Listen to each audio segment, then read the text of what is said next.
Good morning, everyone. Good morning, Dr. Good John morning. Tayag. Good morning, Dr. Jean. Yay, morning. Okay. Um, good morning, everyone. Thank you for joining us on this sunny Saturday for the final session of the webinar series on teaching science in English. Today, we invited two speakers to share their thoughts on assessment in science classroom. Oh, thank you for coming. Michelle, would you please share the slides for us, please?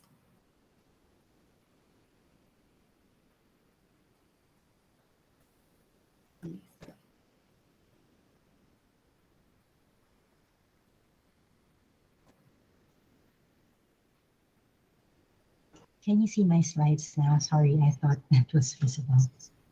Okay. Can you see it now? No, I can't see it. Okay, let me try again. Okay, that's okay. Sorry.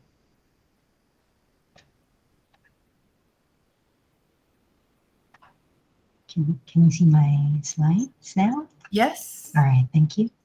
Thank you. Okay. Please, before we begin the presentation, I'm sorry.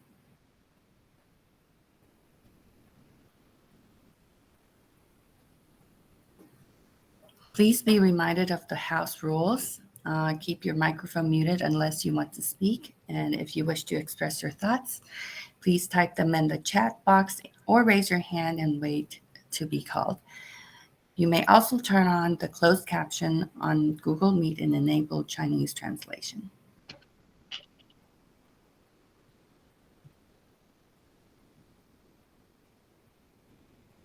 Okay, the first topic is using English as a tool to assess science in primary classrooms.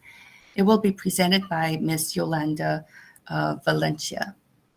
Ms. Yolanda Valencia earned the degrees of Bachelor of Education, Elementary Education major in English and Master of Arts in Education in Educational Management at the Inhalis University Foundation. She is a faculty member of the Department of Professional Education at the Angeles University Foundation College of Education, teaching professional and general education courses at the College of Education and College of Arts and Sciences. She has conducted and presented several types of research focused on teaching and learning in various forums. She has been invited as a resource person in various professional undertakings on topics that concern instructional planning, principles of teaching, facilitating learning, teaching strategies, questionings, and others. Let us all welcome Miss Yolanda Valencia.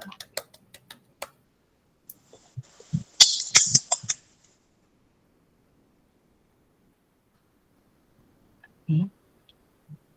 Miss Yolanda Valencia. Hello. Good Hi. morning po. Okay. Hello, ma'am. Sandali lang po, pinifix lang po itong So, we're just opo. Miss Yolanda is just fixing her Yes po, saglit lang presentation. po. So let's give her a few moments. Okay. Okay.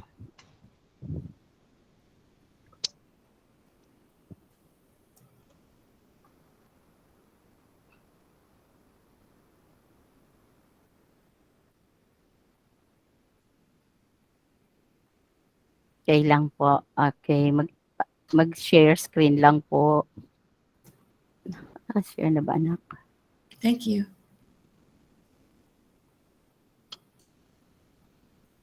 Saglit lang po.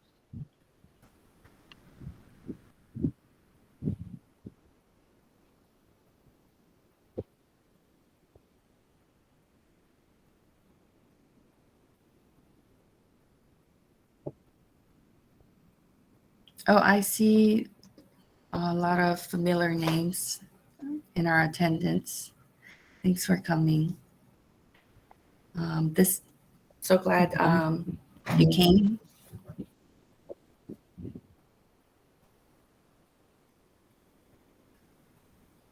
Especially because this is summer on a Saturday morning. I hope everybody's having a great summer vacation.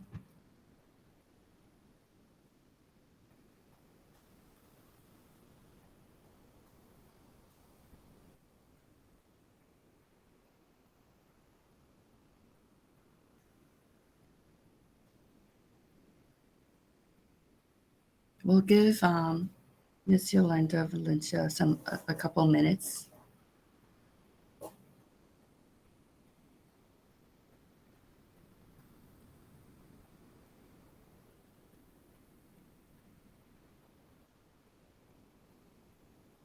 In the meantime, do you have any questions concerning assessment in bilingual science? You're welcome to share your thoughts in the chat.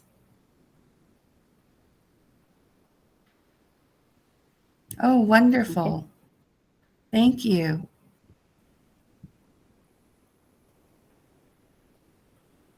Okay.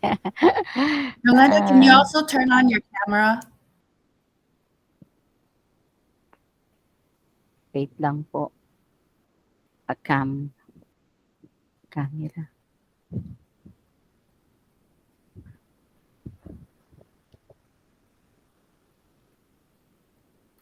I Cam. love the topic, summative assessment in science learning through language. Wonderful.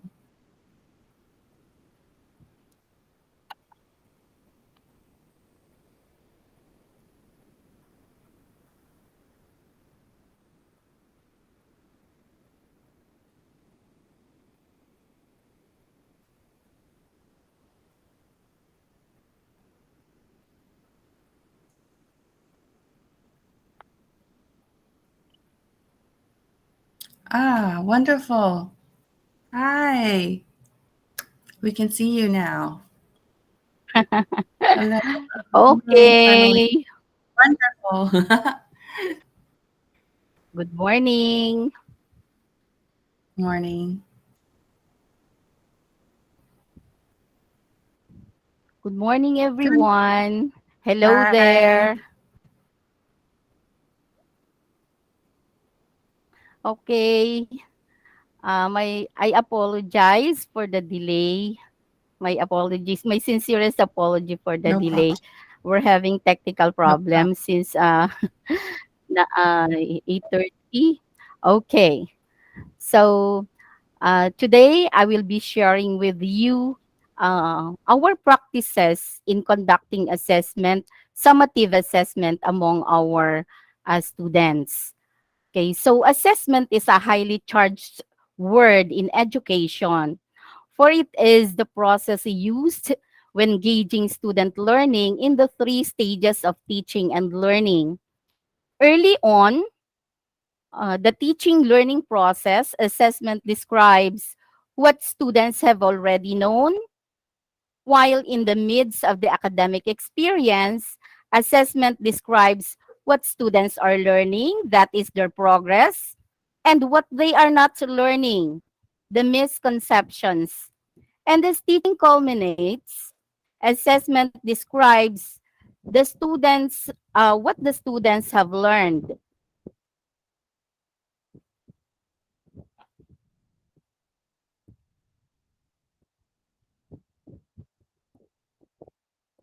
The extent of how much students have learned is the focus of my topic today. That is summative assessment in science learning through the English language. First, let's review what summative assessment is. Summative assessment occurs at the end of a unit, chapter, or term, and it is most commonly associated with final projects or standardized tests. Typically heavily weighted and graded, it evaluates what students have learned and how much they have understand. Okay, so moving on, uh, we need to establish the link between science and language learning, for it is here where we are going to implement summative assessment. It is important to note that my talk builds upon the previously discussed topics that highlight science learning at the center and language development contextualized by making meaning of science experiences. This framework serves as the focus for the continuity of our professional learning experiences today. It is a trend in science teaching that science teachers focus on providing the learners opportunities to develop language while engaging in science learning. This instructional approach allows the teachers to cover both a science content objectives and necessary language objectives. Lee and others in 2013 stress that teachers strive to encourage and support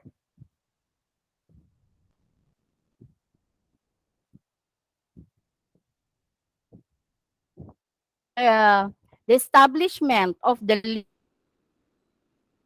and language teaching. Science instruction provides opportunities for language learners to develop their language skills while engaging in science learning.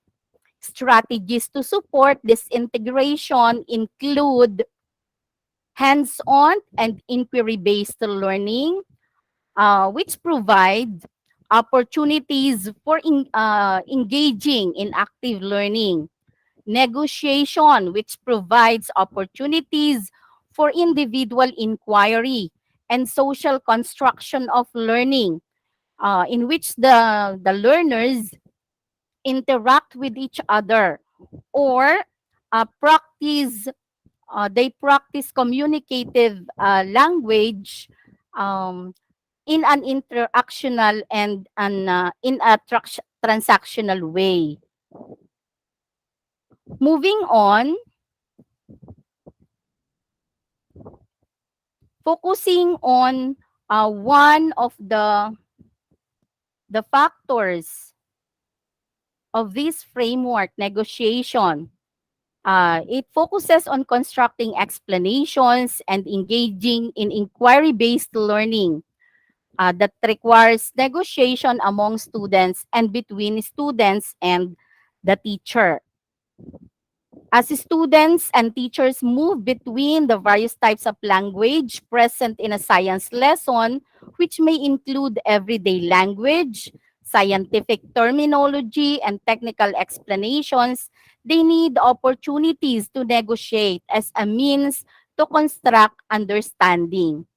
Constructing explanations and engaging in argument based on evidence require negotiation among students and between students and the teacher.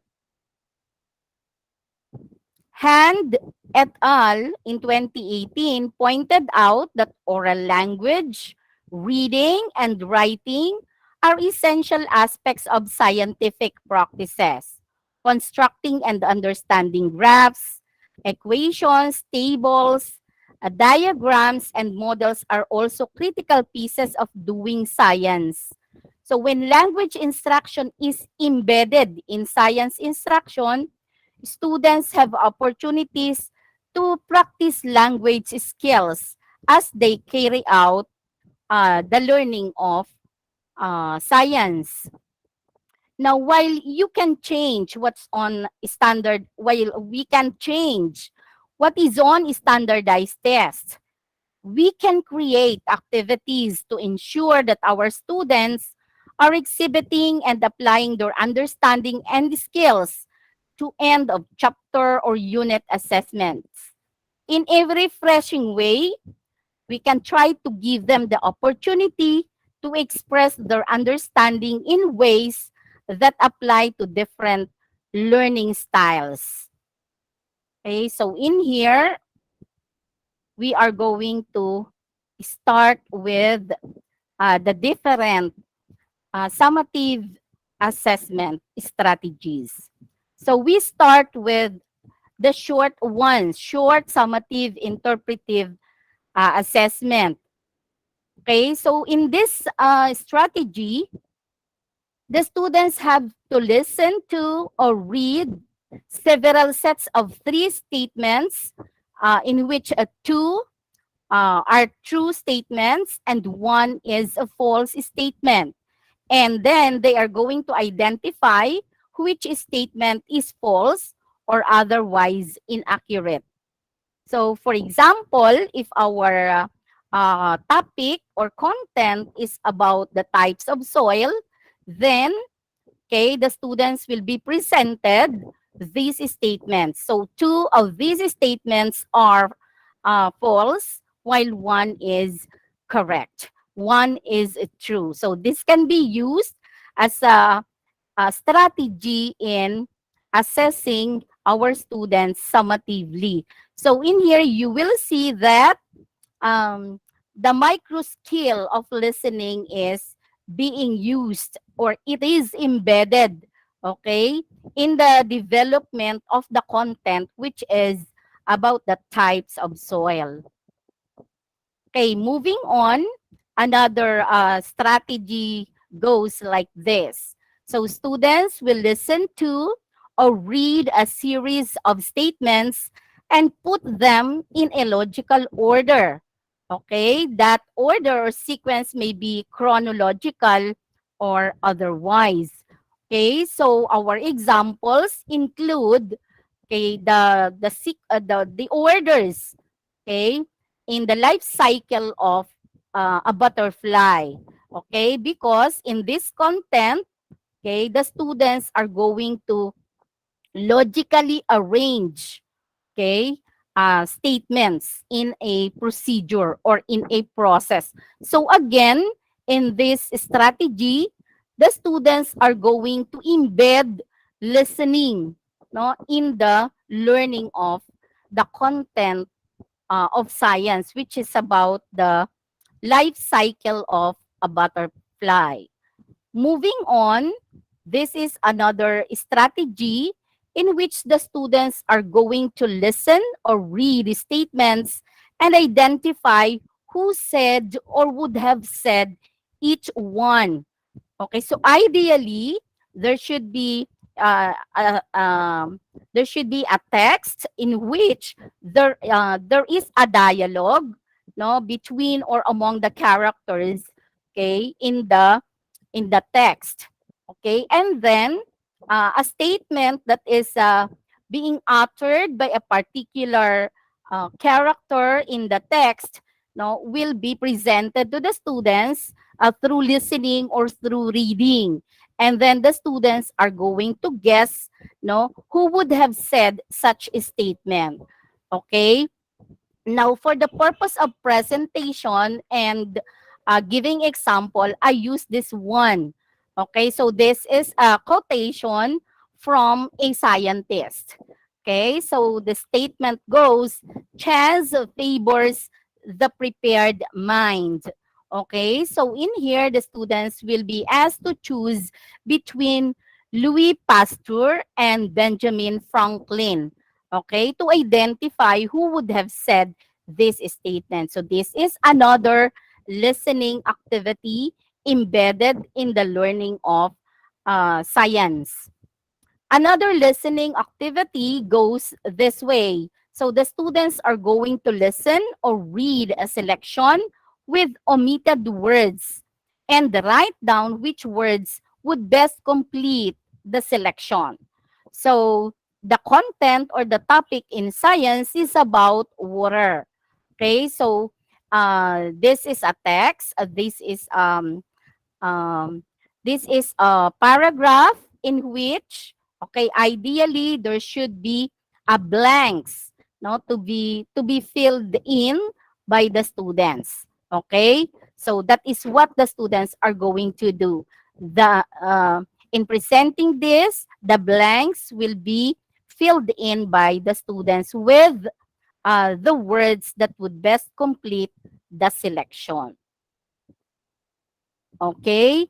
Now we move on to another listening activity. In here, the students are going to listen or read a statement about an image and determine whether it is an accurate description or not.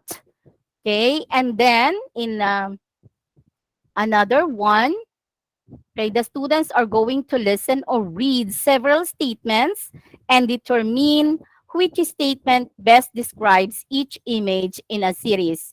So the images in a series are these types of clouds. Okay, so instead of the complete sentences or statements, I use phrases. Okay, so while listening, the students are going to match, okay, the description to each of the images in the series. Okay, so that is another listening activity. Moving on. Okay, another listening activity is that the students will be required to listen to a short selection and write down a concise summary of it. Okay, so they should have a knowledge, they should know, okay, how to write a summary. That is the prerequisite skill, okay, for the students to be able to successfully accomplish this task or this activity. Okay, so they should be reminded that in preparing the summary of a text, okay, uh, the size, the length of the text must be considered. And then the ideal size of the summary corresponding the whole length of the text must be 1/3, okay, of the complete text. So, when the students write their summary of these texts, okay, they are going to come up with at least 3 sentences, because these text is composed of 2, 4, 6, 8, 9. There are 9 lines, no, for these texts. Therefore, the summary that the students are going to prepare must be ideally 1/3 of the total length of this text. Okay, so that is it. Another listening activity. Now, this time, the students are going to write or to speak. Okay, because in this activity, they will be required to describe an image or series of images provided by the teacher. Okay, so a while ago, no, in the previous activity, the students were required to listen, okay, or to read. But this time, they are going to write, no, or talk about, okay, the description. They are going to say the description that will correspond or that will match the image or series of images to be provided by the teacher. Moving on, another reading activity goes like this. The students are going to read several sentence starters, okay? Such as, I think that, okay? It's good that. So these will serve as the templates, okay, or the frame that the students are going uh, what do we call this? The sentence frames that the students are going to use in order to come up with a complete statement. Okay? So it is about a specific topic that they are going to describe, okay, through a complete statement. But they are provided with scaffold since this activity requires a longer response. So the teacher, as in here, the teacher assumes that the students may not be able to uh, immediately or automatically, okay, respond satisfactorily. That's why there are frames that are provided for them. So these serve as uh, the temporary support or scaffolds for the learners. And then moving on, in the next activity, the students are going to rewrite a text in a different tense or from a different perspective. Okay, so there is a text to be presented to the students, and then using that text, they are going to modify the original text and come up with change the tense. For example, if the tense of used in the text is present tense, okay, or future tense, then it can be or it may be change into past tense. And then different perspective. If the point of view being used is expressed in the first person point of view, then the students may be guided on how to shift or to use another point of view, such as the third person point of view or the second person point of view. So that is for these three activities in which reading as a macro skill is embedded in the learning of science. Okay, so we have here an example. Okay, students rewrite a text in a different text or from a different perspective. So this is the original text, and then this text is transformed into this one by using the past tense of the verb. Okay, so in the original form, the text uses the simple present form of the verb. Okay, so the students must be guided on how to uh, change the tense from one tense to another, as well as to transform from one uh, perspective to another. Okay, so moving on, we have the simultaneous presentations. So in here, the students are going to find a partner using a Kagan structure. Okay, so this is like a rite or a ritual. One stay, two stray, or stand up, hand up, pair up. Okay, like that. Inside, outside, circle, or parallel lines. Each partner shares something, retells a story, describes an illustration, gives a response to a prompt, and others. And the other partner asks at least two follow-up questions that the pair discusses. So this means, okay, uh, the pair will be interacting with another pair. Okay, so one pair will be interacting by retelling a story, describing, and giving a response. Okay, and then the other pair that the other pair is interacting with will be asking questions, no, and then later on, so when they have completed the task, they are going to find new partners. Okay, so that is this activity entails um, negotiating.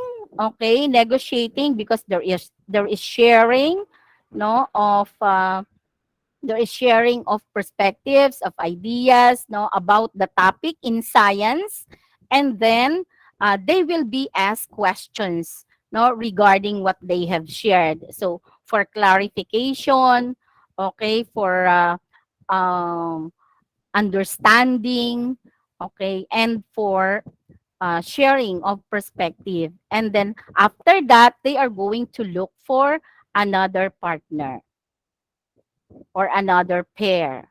Okay, so moving on, we have the random role. Okay, so in this activity, the teacher will set a scene or use a familiar story, okay, or uh, an interactive story may be prepared uh, based on the science context, science content or the lesson. After that, the teacher will have the students randomly select a person from that situation, from that interactive story or story, no, to represent.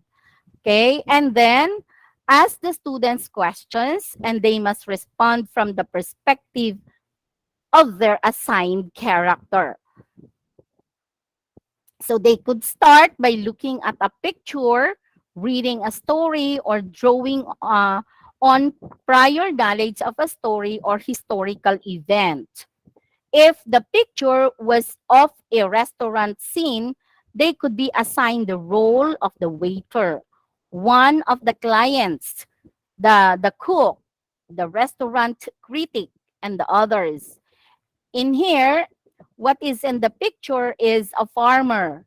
So the students may select, no, any character in the farm, the farmer, the client, the landowner, and the others.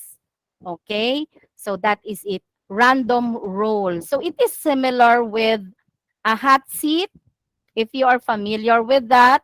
So it is being used in literature in which the after reading a particular literary selection or literary work, one of the members of the class will be assigned a character, no, from the story read. And then that member of the class will assume the character, the personality, the characteristics of the character chosen. And then the members of the class will be asking question to that member of the class, assuming the personality of the character. So that member of the class will be occupying the hot seat, while the other members of the class will be asking or throwing questions to him or to her. Okay?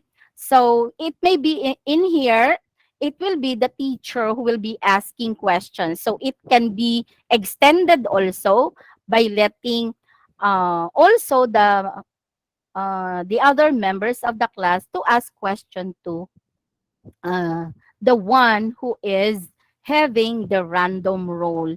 Then after that, okay, other members of the class may also choose a role, okay, or maybe assigned a role, and then uh, continue, proceed in the next activity. Okay, the next one is information gap.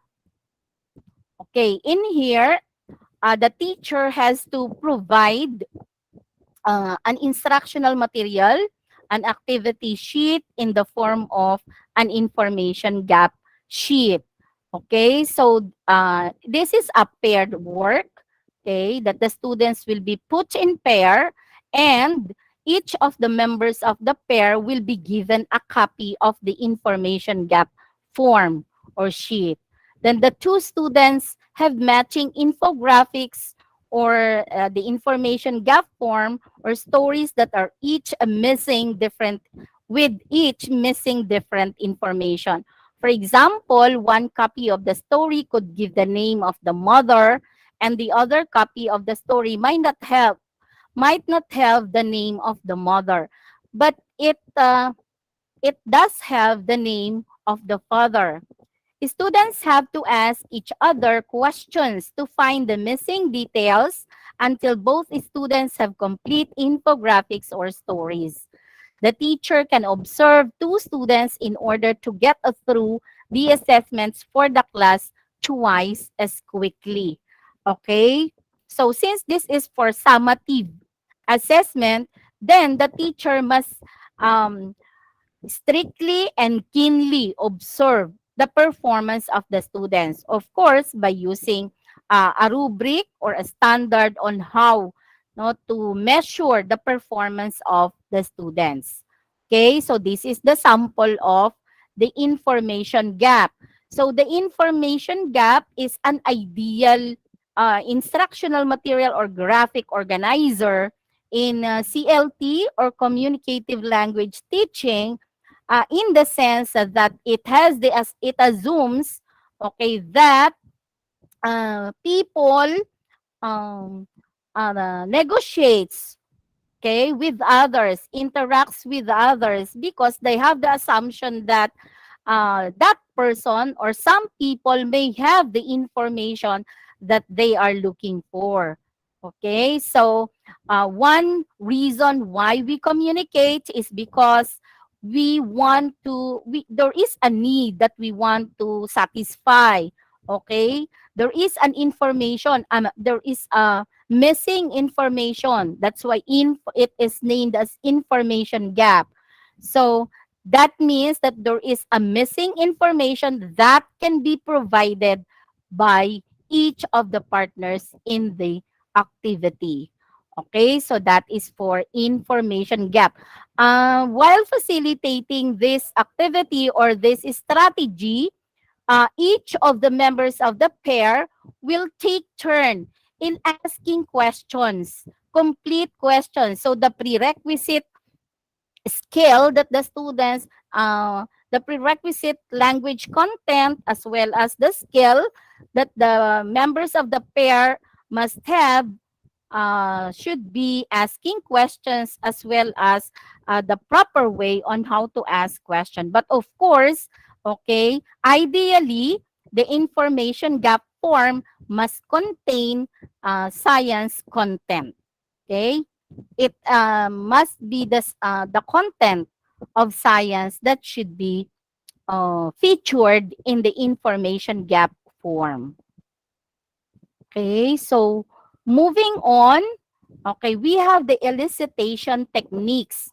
So in the elicitation techniques, the macro skill in language teaching that will be used in order to explore the content of science is speaking. Okay, firstly, it will be questions and answers. The first elicitation technique is question and answer. So in this set of activities, the students are the strategies um, aim to elicit from the students their ideas, their insights, their understanding, their perspective, okay, regarding the dimensions of the content. Okay, so they are going to showcase their ability, no, in order to provide such pieces of information. So let's have the first one, which is questions and answers. So simple questions.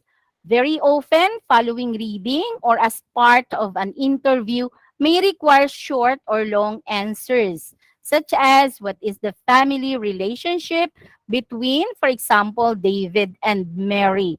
Okay, so our assumption here in all of the strategies that we are talking about, our assumption is that the students have gone through the different episodes of teaching and learning.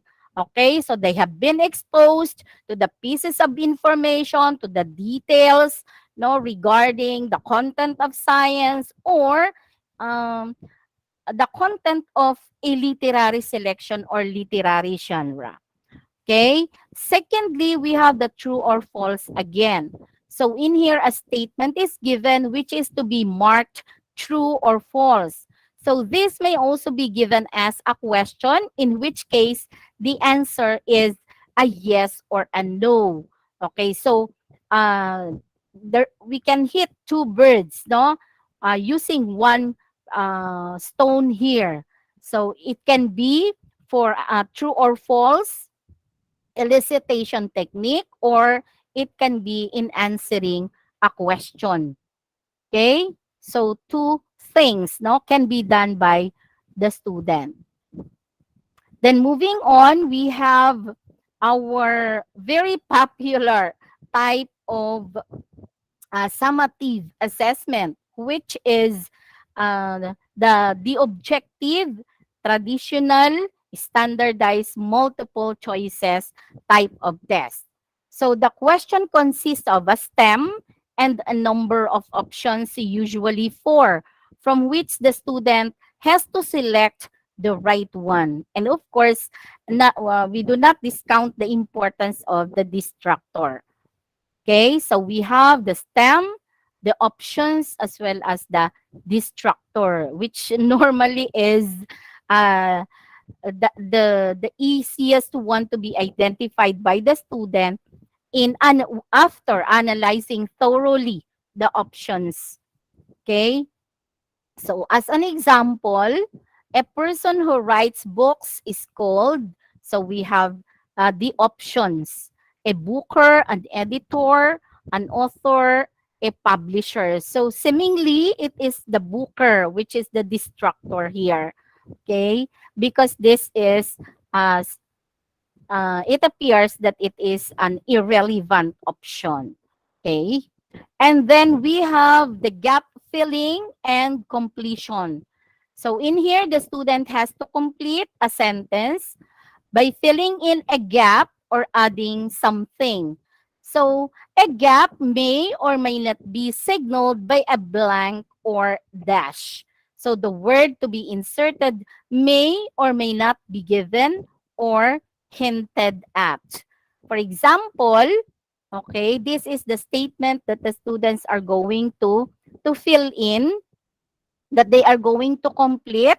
No, so there is no dash. However, we have the word inside the parenthesis, no, to be used in order for the students to complete this statement. So since no, there is a time marker in 1980, so this may be completed by saying they went to Australia in 1980. Okay, so what is needed by the student in order to accomplish this task? So it is necessary that the student must have mastered uh, the tenses of the verb. Okay, if the same case will be presented to them. But ideally, as I have been recurrently mentioning, okay, it's important that the content must be science, must be taken from science. Okay? Instead of like this, yung day-to-day topic.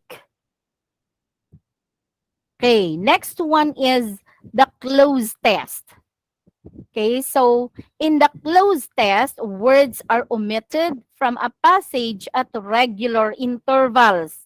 So for example, every seventh word, every fifth word, okay, every sixth word may be omitted. Okay, the question is, will the word be omitted although it is only a function word and not a content word? Because in assessment, we have the rule that if you're going to use fill in the blank, okay, uh, we are going to consider the meaningfulness of the word. The word that we are going to omit in the statement or in the stem must be a meaningful word. Okay, so the close test is an exemption. Okay, because in here, as long as the word is following the pattern of the omitted word, okay, then it will be omitted from the statement. So in here, we remove 1, 2, 3, 4, 5. Every fifth word in the statement. So that is removed. Okay? So what is important here is that the students are presented yung close test. No, although it is a fill in the blank test or activity, what is important is that the language is presented to the students in a contextualized manner. It is in a meaningful discourse such as this, yung paragraph form. Okay? And then we have the transformation. In here, a sentence will be given, and then the student has to change it according to some given instruction. So just like the previous activity, okay, the students are going to put or change, okay, the a dimension of these statement into another form, such as the quality of a tense. So for example, from the present tense, the students are going to change that the verbs in the past tense. Okay, and then in another one, okay, they are going to change the way how transportation will be practiced by the student. And then we have another elicitation technique, which is rewriting. Okay? In here, a sentence is to be given among the students. Okay? And then they are going to rewrite the sentence, incorporating a given change of expression, but preserving the basic meaning of the sentence. Okay? So there will be an addition, okay, or there will be a modification, there will be an expansion of the sentence. So as an example, he came to the meeting in spite of his illness. So it will be changed to although, okay, and so on. Another elicitation technique is writing an essay. So in here, the student is given a topic such as water is life and asked to write an essay of a specific length. So what is important here is that the students have the prerequisite dimensions of language learning and science learning in order to accomplish this. Okay? So this may be done by the intermediate level, who may have been introduced and exposed to the procedure on how to write an essay. Okay, because if nevertheless, if the class has been introduced or writing mini essays or simple paragraphs, independent essays or miniature essays, or one paragraph essay has been introduced and developed among the students already, then writing an essay can be an activity already. Okay, especially if it is if the lesson is interesting for the students. And then we have the monologuing. So in here, the student is given a topic or question and asked to speak about it for a minute or two. Okay, so uh, it may be facilitated through a creative oral interpretation, because normally monologuing is facilitated or conducted that way, in such a way that the students um, will express the emotion of the text being presented. So how can this be embedded in science?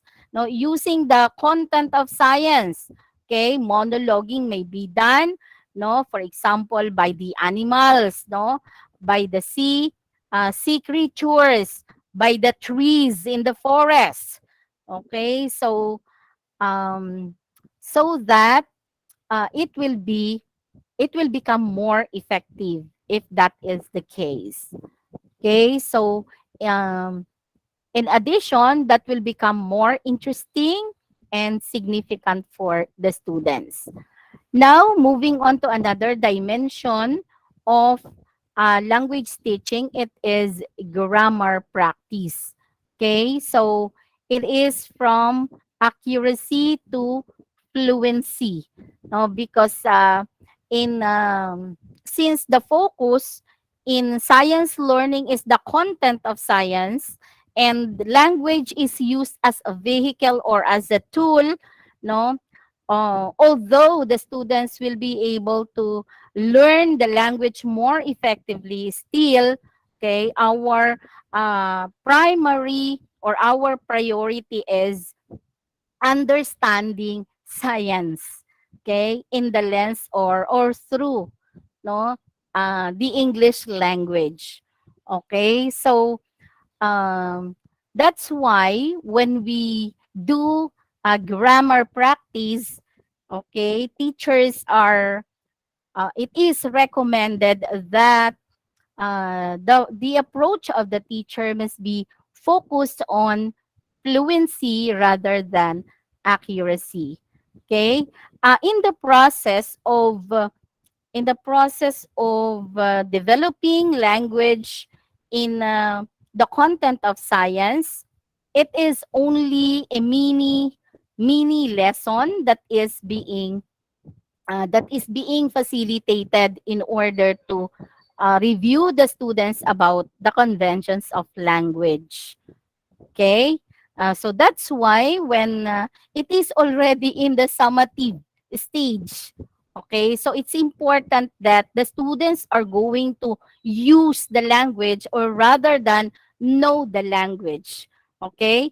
Nevertheless, no, we do not discount the importance of the students having mastered, no, the form of language. So since it is the last stage, during the previous stages, if the need arises, the teacher may still focus on the form of the language during the conduct of the mini lesson in grammar.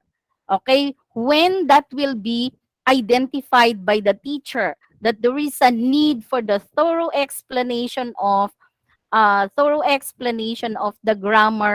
uh, grammar points. Okay, so that will be revealed during the formative assessment, especially during uh, the activation, okay, of the prior knowledge of the students. Okay, so the teacher will sense know whether the students have they have mastery of the language form. In addition, during the lesson proper or the development of the lesson, the teacher will also sense that. Okay? So in that case, that if it is really necessary, it is all right for the teacher to focus on the teaching of the form of language. But it is important that during the uh, what we call the summative assessment, the students are going to use the language in a contextualized way. Okay, so it takes effort on the part of the teacher to prepare, for example, multiple choice items, no, of the test, no, yeah, in which the language form will be contextualized. However, it is a must during the transfer of learning stage. Okay, so in here, after the learners have been introduced to the structure, they are given opportunities to encounter it within some kind of discourse and do a task that focuses their attention on its form and or meaning. So example, learners are given extracts from newspaper articles and asked to underline all the examples of the past tense that they can find.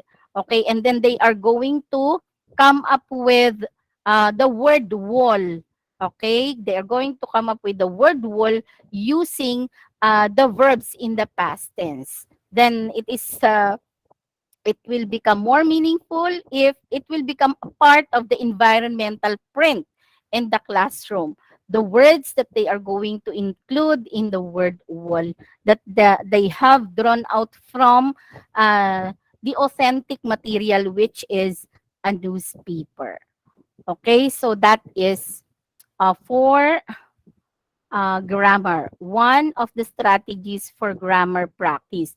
But again, it is what is important here is not only using a newspaper, but we can use perhaps what do we call it? A newsletter in science, or a magazine in science, or um, any authentic material about science. Okay? And then the students are going to encounter the verbs, no, in the past tense, no, while exploring, while having immersion no, to the content, having been immersed to the content of science.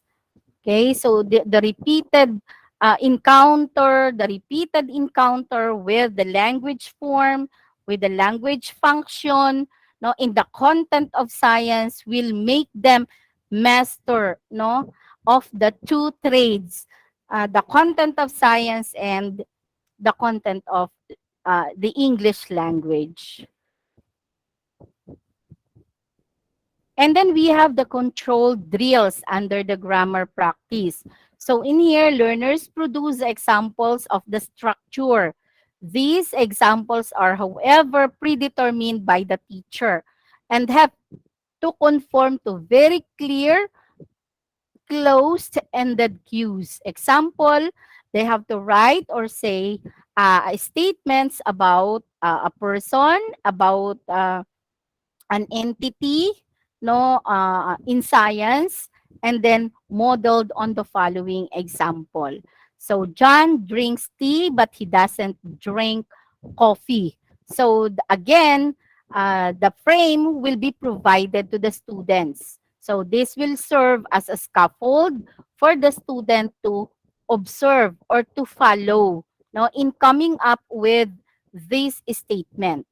Okay? So the language form that will be developed is a conjunction. Okay, and this is personally I can consider this as a complex, no. This can be considered as a complex task already on the part of the learners. So therefore, they must be given scaffold. Okay, and then eventually or gradually, that scaffold will be a wind when they are already sensitized to this. Okay, when they have mastered this. And then more frames will be given to the students that will expose them, no, to more content. Okay, so again, the content of science ideally must be used here. Now, they are going to produce already, they are going to apply what they have learned. Okay, present, produce. Okay, what is the other one? So they are applying already in the summative assessment. Okay, and then we have another one, the guided meaningful practice. So the learners form sentences of their own, no, according to a set pattern, but exactly what vocabulary they use is up to them. Okay, so although they have the freedom, they are free to choose the vocabulary, they should also be given the cue or the hint by the teacher that uh, during the formative assessment, during the development of the lesson, no, they should be exposed to many um, content of science so that they will be the vocabulary words that they are going to choose, okay, during the guided meaningful practice. So still it is guided because the teacher is with them. The teacher will provide immediate feedback, no, during the conduct of this practice. Okay, so that's what is important during the drilling or the practice in um, in grammar. But this is in the summative assessment. Okay, so the students are going uh, to come up with these statements. So, practicing conditional clauses, learners are given the cue. If I had $1,000,000 in speech or writing, what they would do. So they will be given this template. Okay, and then eventually they are going, since they will be the ones not to choose the language of their own, the vocabulary words. Okay, so this can be considered as already independent activity on their part. Okay, now um, the sentences in the following paragraph have been jumbled. This is for writing. Okay, write them out in the correct order. So in here, the students will be presented a paragraph. However, the sentences in the paragraph will not be in proper order. Okay, then the students will be asked to sequence the sentences accordingly. So they have to consider the prerequisite knowledge about the coherence, okay, and what's the other one? No, the connection, the interconnection of the paragraphs in a sentence.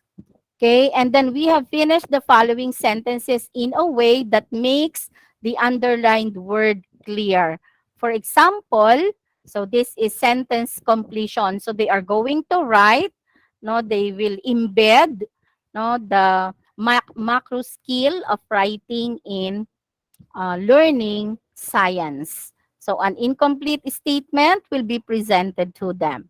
So there will be this frame will expose the students, no, on how to define informally, okay, and how to construct an informal definition. An expert is someone who, or a formal definition already, because we have the word and we have the class or the genus. Now that someone may be replaced by an expert is a physician who, an expert is an educator who, like that. So it is a practice also for the students to construct formal definitions. Okay, but again, the content of science must be used here. Then we move on to the next one. The following story is written in the present tense. Rewrite it in the past. So again, this was previously encountered in other macro skills. So in writing, this can also be an activity. Okay, so next one, we have come to an exciting point in the story. Write down what you think will happen next and why. So in here, the students will be asked to write inferential and predictive statements. Okay, so they are going to apply, although lower level of critical thinking, but they are going to engage in inferential and predictive thinking already. And then for a survey on child education in this country, could you please state your main criticisms of the way you were brought up?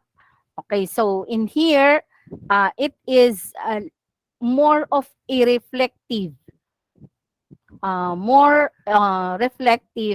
activity in writing. So initially, it will start with the first element of the package of critical thinking. The students are going to of course, analyze and then evaluate, okay, by giving their comments or their criticisms.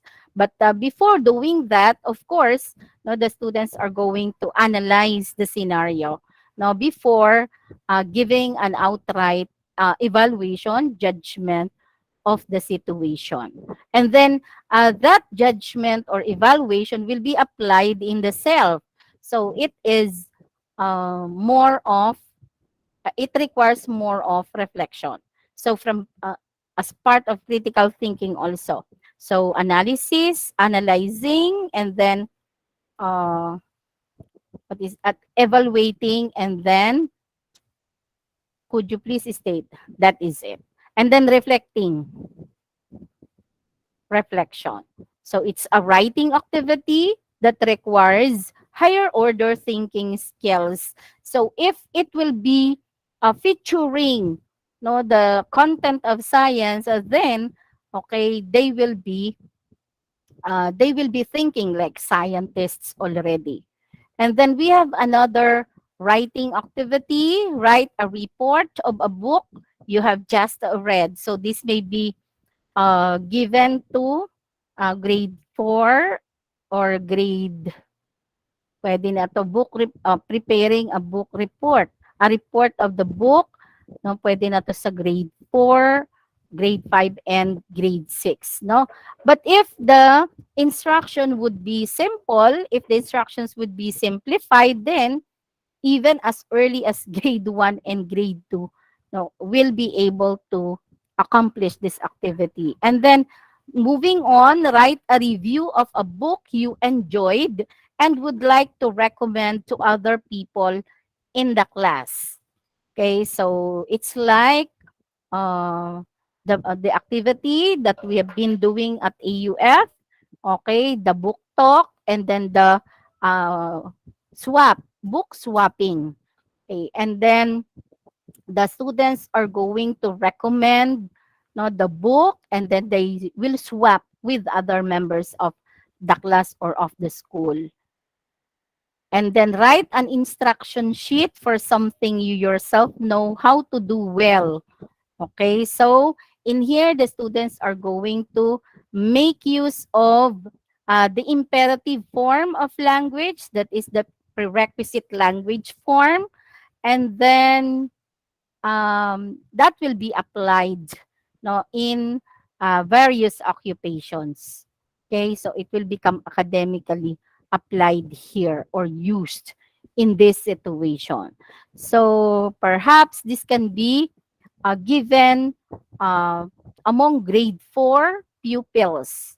Okay, because in that age, in that level, they are already exposed to the different types of occupations. No, yung industry versus inferiority stage is being addressed here. So therefore, pwede na sila doon. Okay, moving on, we have describe an occasion when you were disappointed or afraid, surprised, and relieved.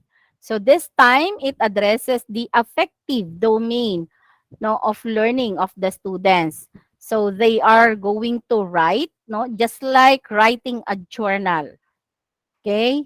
So since this will be put in the context of science learning, okay, so they are going to perhaps, no, they will try to identify any moment science in which they would have felt the following emotions, and then uh, they are going to reflect on it, to react on it, because they will describe. So they are going to react on it. And then if they are going to do more about how they feel, they are going to reflect on it. And then look out of the window and describe the view you see. Okay? So this can be done no, by asking the students not only to describe, no, not only to describe, but also to make an inference or to make prediction. So for example, we will ask the students to look out of the window and up the sky, and then they are going to describe no, the temperature and the air pressure okay, based on what they are going to observe. So in that case, they are going to make an inference. And then if they will be asked, what do you think will happen? No, based on your observation or your inference, then they are going to make prediction. If they will say that it might rain, no, towards the afternoon or towards the evening. So describing, okay, they are going to describe, they are going, the language functions such as describing, making an inference, predicting, no, will be applied by the student here. And then describe someone you know very well. So again, they are going to maximize the use of descriptive words, so specifically adjectives, okay, for these writing activities. And then another one, students may be asked to write imaginary descriptions of 5 people based on photographs and some information about their professions. Okay, so this time the students are going to what do we call this? To integrate already, their the common language um, into technical, or we cannot say academic, okay, professional, because they are going to provide information about the profession. Okay, like the type of work, no, based on the photograph, they are going to describe the type of occupation, the workplace, okay, and many other pieces of information. And then write an answer to a given letter of complaint. Okay, so the prerequisite skill is that they should know how to write a letter. And then they should also know the different types of letters, the different structures, no, of the different genres of letters. And then write a letter applying for a job as babysitter, stating your qualifications for the job, and others. Okay, so it is a letter of application. So this is a document for business purposes. Okay, so this is for English for specific purposes, no, that they are going to write. So this may be done by students in the higher level, okay, because they have to have the mastery, no, as well as the proficiency in coming up with the outputs required, no, in the summative assessment. And then think of a change you would like to see introduced in your country, home, community, or place of work or study. Write a recommendation to the authorities. So it's like a position paper, okay, explaining why it is desirable and suggesting how it might be effected. Read a newspaper article reporting a piece of news and notice the kinds of information provided. Write a similar article of your own on an imaginary event. Okay, so this may be applied, no, by or in the higher level. And then these are the activities that are, we can consider these ones as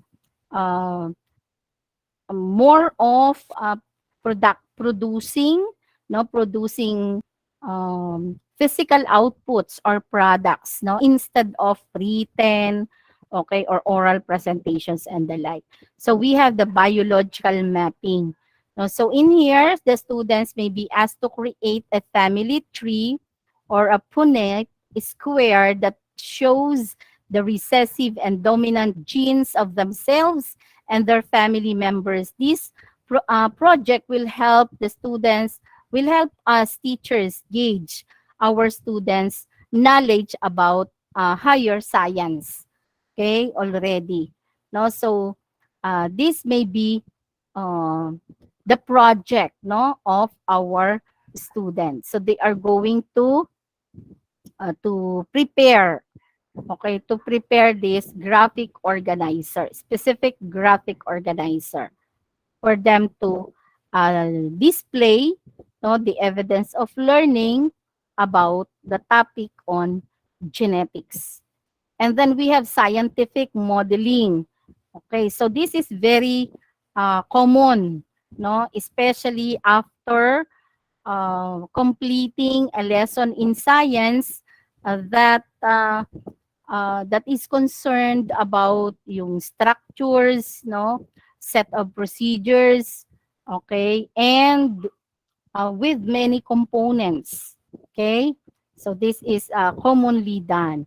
So since scientists use models for research and to demonstrate what they have discovered through research, students can do the same thing by making models of DNA, no, viruses, okay, bacteria, amoeba, or even protein synthesis to demonstrate what they learned from a science unit or a chapter. So to make sure students really comprehend the subject, okay, we should ask them to clearly label and explain different parts of the model. So that should be part of the rubric, no, that we should prepare in order as our tool in measuring, okay, the performance of our students.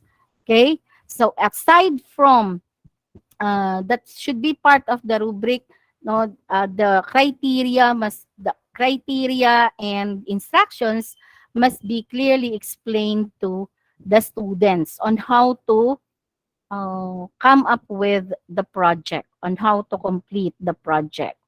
And then we have this one, another strategy. It is entitled 1, 2, 3 action. In here, our students will be required to write a script and create a short play or a movie, no? So they can prepare a vlog or a blog or an MP4, okay, or song about a concept or strategy, okay, of our choice. And then example students may create a song about how blue-eyed children can come from two brown-eyed parents. Again, this is a topic that is a little higher, a little complicated. So it requires full understanding about the lesson. Okay, so this is very challenging on the part of the science teachers because if language is a barrier, okay, so um, how translating, okay, our native language using the English language or the transitioning may pose, no, more challenge to us, okay, especially if the lessons are a little challenging or difficult. Okay, so that is it for 1, 2, 3 action. No, there will be a normally that will be presented through a video, and we are I assume, no, that most of us, if not all, are very familiar with using rubric. Okay, when we ask our students to prepare or to complete authentic or performance-based or product-based uh, outputs or evidence of learning. And then we have the podcast. In here, we have to require our students create a 5 to 10 minute podcast episode about the core concepts, no, from our science lesson. So this is an exciting option because it can become an ongoing project. Individually or in groups, specific students can be in charge of each end of the chapter or unit podcast. If there are many topics under one unit, for example, or under one chapter, if there are many units, okay, we can ask the students to prepare a podcast. Okay, if our students have a cumulative test towards the end of the year or term, the podcast can even function as a study tool or a reviewer, no? They created together. So instead of preparing or writing the reviewer, okay, or typing the reviewer. So they can make use of the podcast as their reviewer already. Okay, but this is very relevant, no, for our students at present because they are millennial students. So they are very proficient in using the different gadgets, technological gadgets. So there's no problem in asking them. The Our responsibility here, what we need to ensure is that we are going to explain how they are going to uh, produce the podcast, no, the requirements, the criteria, okay, especially that they should be informed on how their performance will be given value, okay, how they will be evaluated. And then we have the infographic. This is also a very relevant uh, product-based, okay, evidence of learning. So creating a detailed infographic for a final project is an effective way for students to reinforce what they have learned. So they can cover the different components or dimensions of the topic, such as the definitions, the key concepts or facts, the statistics, no, research findings, okay, the how-to info, okay, the graphics, no, the dimension of the graphics, of course, the language, okay, the mechanics of the language, no, and when it comes to the dimensions of the graphics, creativity will come in there, okay? And then we can even put up the most impressive infographics in the classroom and make it part of the display or the exhibit in the classroom, okay? That will boost the confidence of the students, no, because that will be an indicator of their success, and that may inspire the other members of the class, because we know that successful undertakings of our students are potential motivational factors. Then over time you'll have a collection of in-depth, visually appealing infographics students can use when studying for chapter or unit test. Just like the podcast, no, the infographic may also serve as a reviewer for the students, no. And aside from that, it is an ideal visual aid to be displayed in the classroom, because we know that um, what we should display in the classroom must be about the students. Okay? What should be found in the classroom must be for the students and about the students. So, showcasing, displaying, no, their outputs, okay, as pieces of evidence of their learning or successful undertaking in their learning is very motivational for the other members of the class as well. Okay, so we can make use also of graphic organizers, no? Graphic organizers in order to compare and to contrast, no? To describe, okay, to show cause and effect relationship, in order to expand, no, or to develop conceptualization, we can make use of them. Okay, so as an example, we have the Venn diagram, which we can make use in um, letting the students compare and contrast some entities in our lesson in science. So creating a detailed infographic for a final project is an effective way for students to reinforce what they have learned. They can cover definitions, key facts, no, and the like. But however, this one is a Venn diagram. So this is for comparing and contrasting. Okay, the content of this one is for the previous strategy.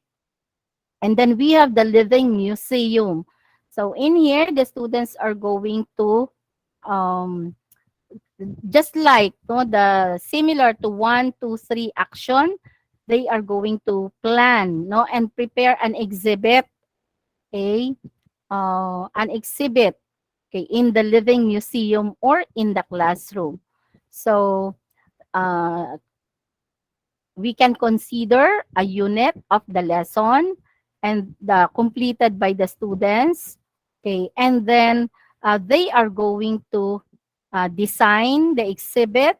No, ideally they should be in group, they should be designated in group, and then um, they are going to prepare the exhibit. Okay, they are going to set up around the classroom. They are going to convert the classroom into a museum.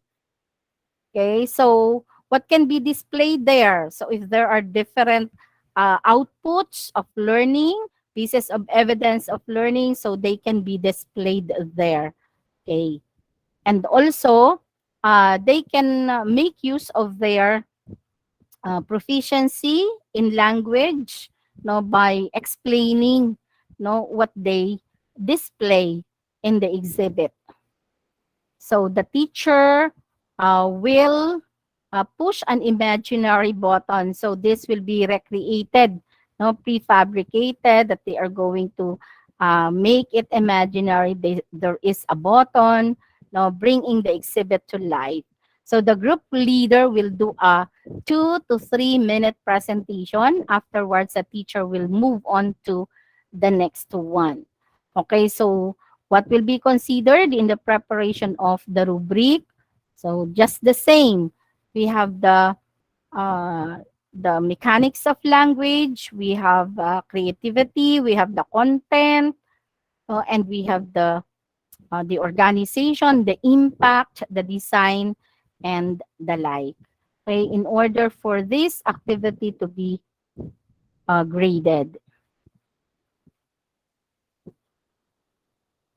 And then, in the summative assessment, since we do not content ourselves with the pencil and paper test only, and we require our students to prepare uh, performance and product-based or authentic assessment, then it is a must that we prepare a rubric.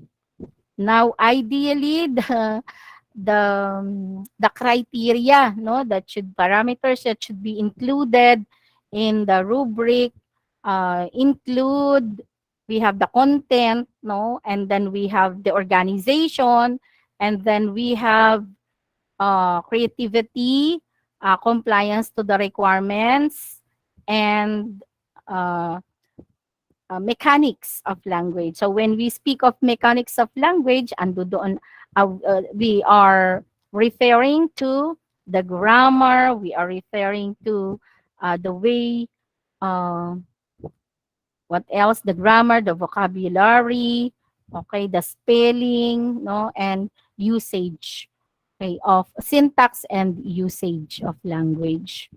Okay, so rubrics help set a standard for how our class should perform on a test or assignment.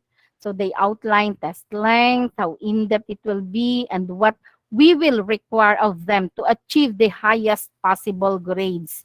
Okay, so we explain to our students that our expectation is high because our rubric, we set no the highest point in our rubric. We have the perfect score in our rubric, which is given the corresponding description, which is excellent, perfect, okay, outstanding. So that is very high, indicating our high expectation.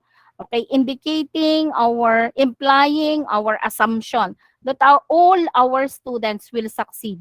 All our students will get the highest no, the highest rating, no, in their performance. And then we have design clear, effective questions if we are going to make use of pencil and paper test. When designing tests, we should do our best to use language, phrases, and examples similar to those used during lessons. Now, this is if our students are struggling pa lang, no, are still struggling in terms of using language. Okay? However, if our students are already in the advanced level, okay, of attacking the language, then we can make use of, we can let them transfer, okay, prepare another situation. But it should not be totally different, not totally, completely, very, very far, no, from the examples that we have provided to them during the formative assessment. Okay? But what is important is that uh, we try to align, no, our exam, our questions, our examination, okay, our test, to our objectives and the other parts of our curriculum. Hi, Ms. Yolanda Valencia. Yes, ma'am. It's about 10:30 now, and Okay, okay, would you please wrap up so that we could have a okay. short break before we introduce the next speaker. Thank you very much. Okay, so there are how many more? There are six more, no, very practical, no, strategies for summative assessment. So that's it, no, the different strategies that we can use in order to facilitate summative assessment in teaching science using the English language. Okay, so I hope, no, you were able to gain something from the presentation. Okay, and that this presentation will be of help to you in the future, in the practice of your profession, no, particularly in implementing summative assessment. Okay. Thank you so much, Yolanda. Thank you. I really thank you for providing so many different summative assessment strategies and ideas, and I really enjoyed it. And a lot of them, I was thinking about how it may be applied to science classrooms. But we've talked about the book talks, and I have several like science books like. The Cat in the Hat series that I also have, like these, like I Am an Astronaut, where the language is quite simple, like this, like for the kids. But also, I also like the Living Museum idea. If we could do that for a science class also, project as well. So, love your ideas, and thank you for sharing them with us. Thank you very much. Let's give Professor Valencia a big thanks. Thank you.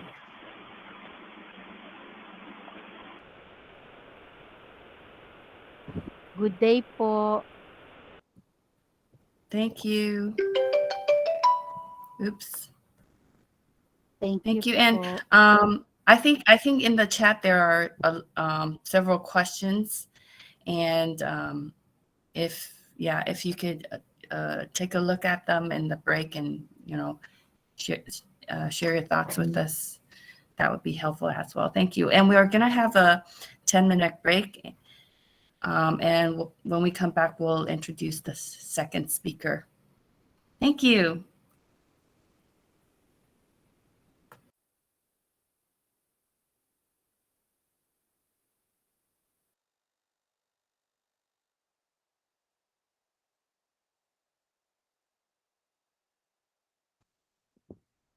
May I leave po, ma'am, the platform? I'm Yes. attending the pinning ceremony of my daughter today. Oh, thank At, you. yes, she Yes, please. Thank you so much for taking the time to share with us. okay. Bye. Bye-bye po.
Okay, welcome back. Welcome back to our second session for this morning on assessment strategies in high school science classrooms.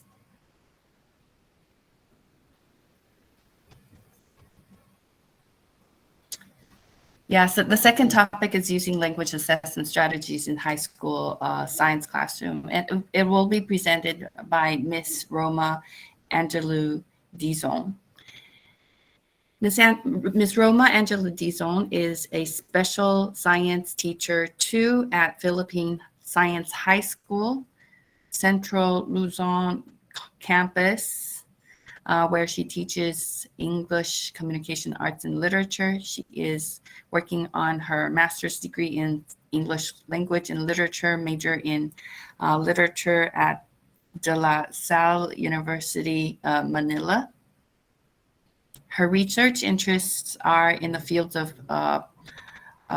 politics of space and the diaspora, post-colonialism, and gender and cultural studies. She has recently picked up film photography as a hobby and is working on a design of her literary works accompanied by her self-developed photos.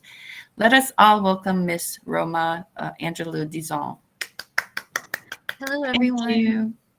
I'm Hi. sharing my presentation with you. Yes, thank you. Great.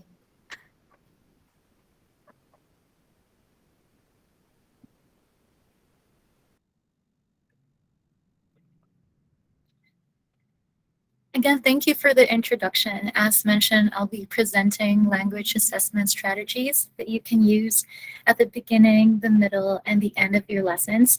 Now, this is actually very good that I come after the presentation of Ms. Valencia, because all of the strategies presented for the elementary focused presentation would actually all apply in the high school level as well. So let's try to pick some of them, because some of them were mentioned, and try to see the challenges that we might face and what we can do to address these challenges when we do them in our classroom. So these tasks and techniques that I'll be presenting should be designed to achieve your educational goals at the end of your unit, quarter, or semester. Before we dive into the contents of the presentation, I'd like to tell you a bit about my teaching experience, not in a science classroom per se, because I'm an English teacher, but in a language classroom with students in a special science education program. Since I work at Philippine Science High School, I handle students who are expected to pursue degrees in STEM, so science, technology, engineering, and mathematics, and become scientists.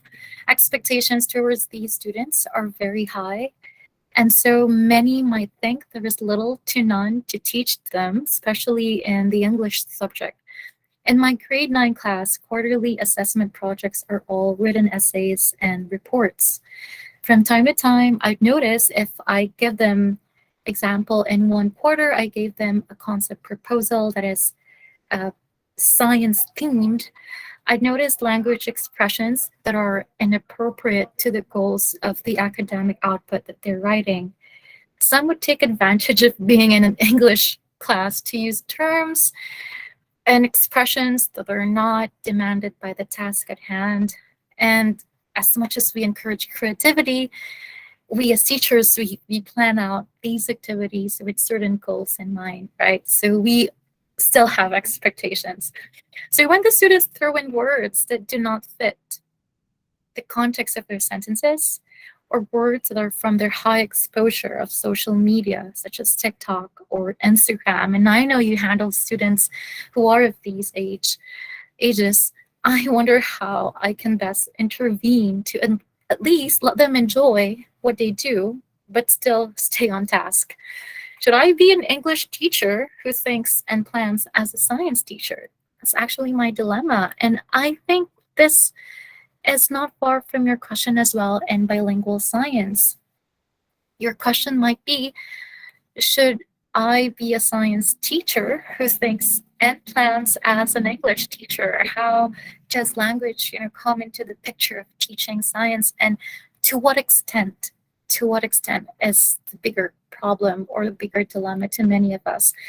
Can you please use the raise hand function if this question has ever crossed your mind, and if this is your current concern as a bilingual teacher?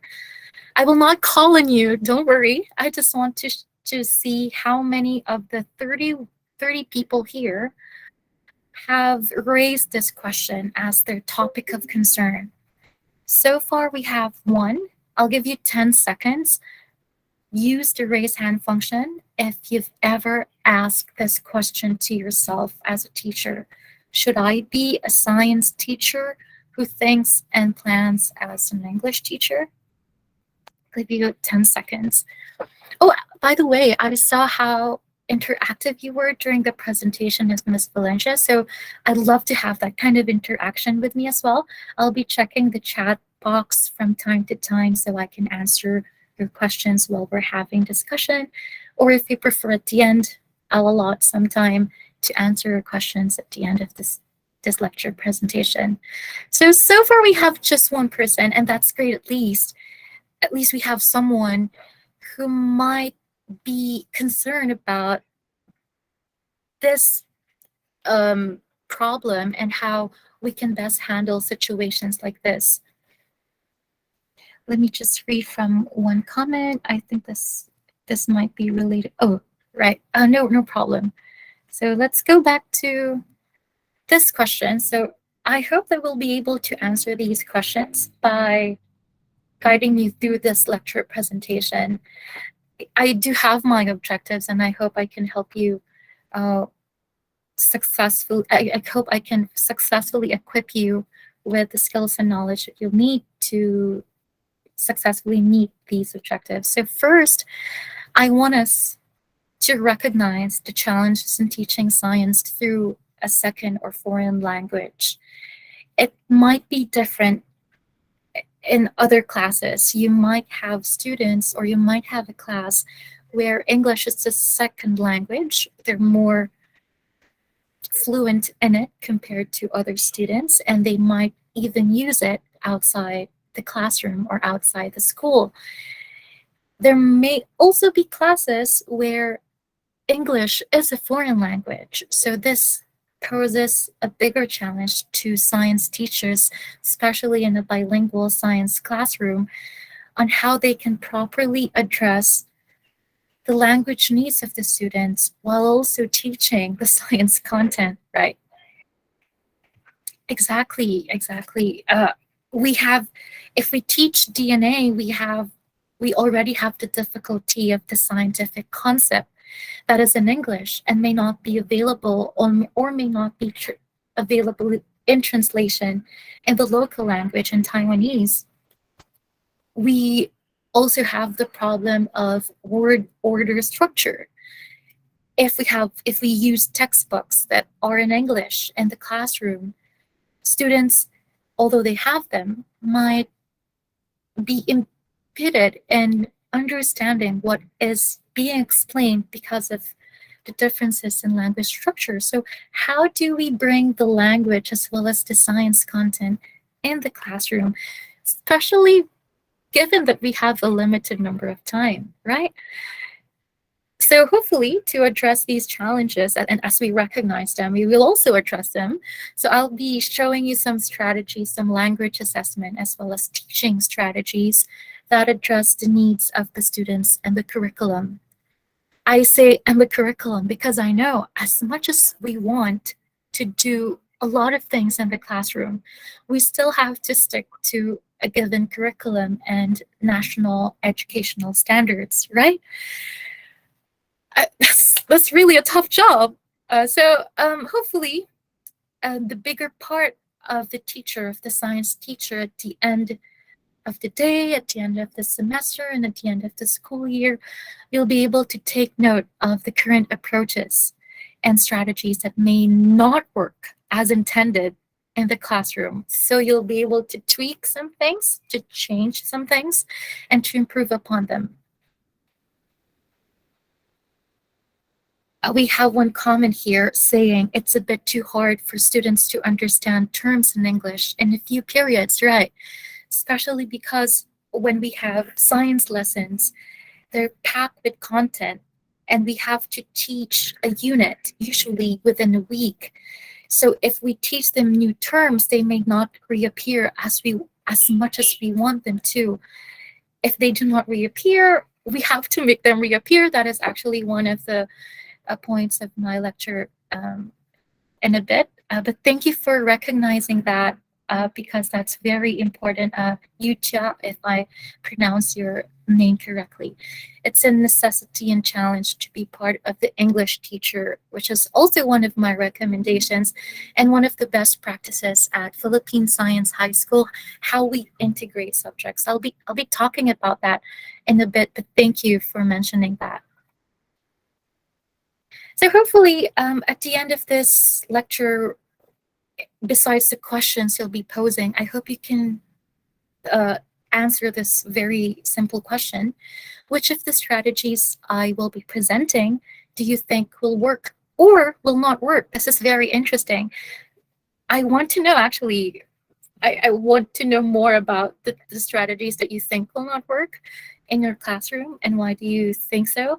In this exchange, I want us to give a picture of our own classrooms across Taiwan and how things could be very diverse despite being in the same locale or in the same country, right? So let's talk about that at the end of the discussion.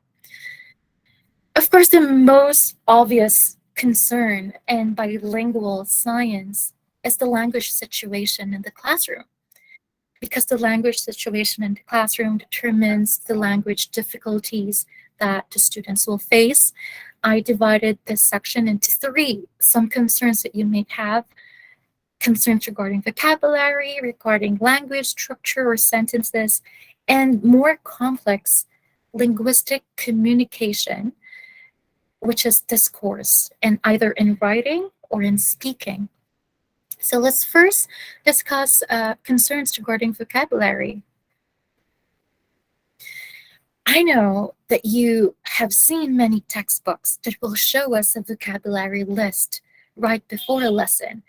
In a literature class, that's also what happens, right? In English, we show a vocabulary list, we give meaning. And we think that this usually works because we assume that students can automatically spot the learning instance when they will need to know the meaning. If there is an accompanying text, all well and good, but if we have a different structure in the textbook that we're using, these vocabulary lists may seem very isolated. If they're isolated in the learning discussion, they may not leave an imprint on the students and may not be as effective as we wanted them to be. So what I suggest and what some learning approaches also suggest would be to present the vocabulary list when the need arises so that students will be able to use them in context. The Swiss mentioned by Ms. Valencia, we have to always teach terms and concepts in context to help the students, because very scientific definitions, example, how your students struggle in understanding DNA, will be very scientific and textual. So if you have a textbook with this kind of list, especially if it's a unit vocabulary list, try to rethink if you can change it or if you can make your own teacher handout so you can select only the words that you think will accompany the lesson for the day. There are some textbooks like that. They're not lesson based. The vocabulary list is for the unit, like a unit summary. And these might not be as effective as we think they are when we're teaching the lesson inside the classroom.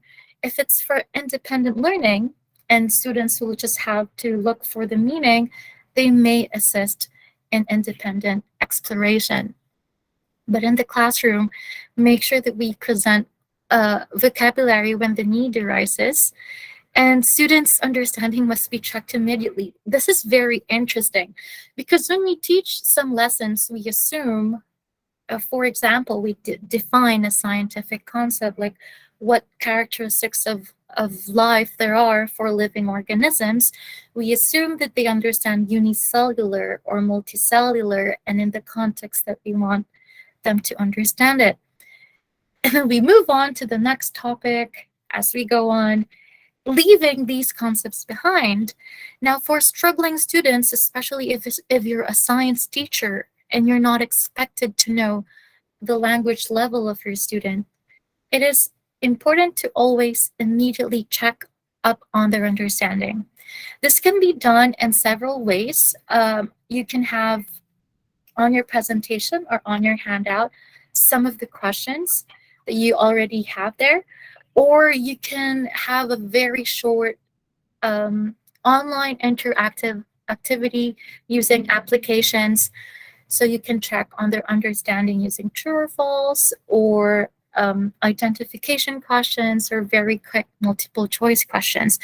These online activities are more exciting to students, especially because of the pandemic, right? Quizzes, Kahoot, WordWall. WordWall is a very good application, and quizzes as well if you do not have any subscription.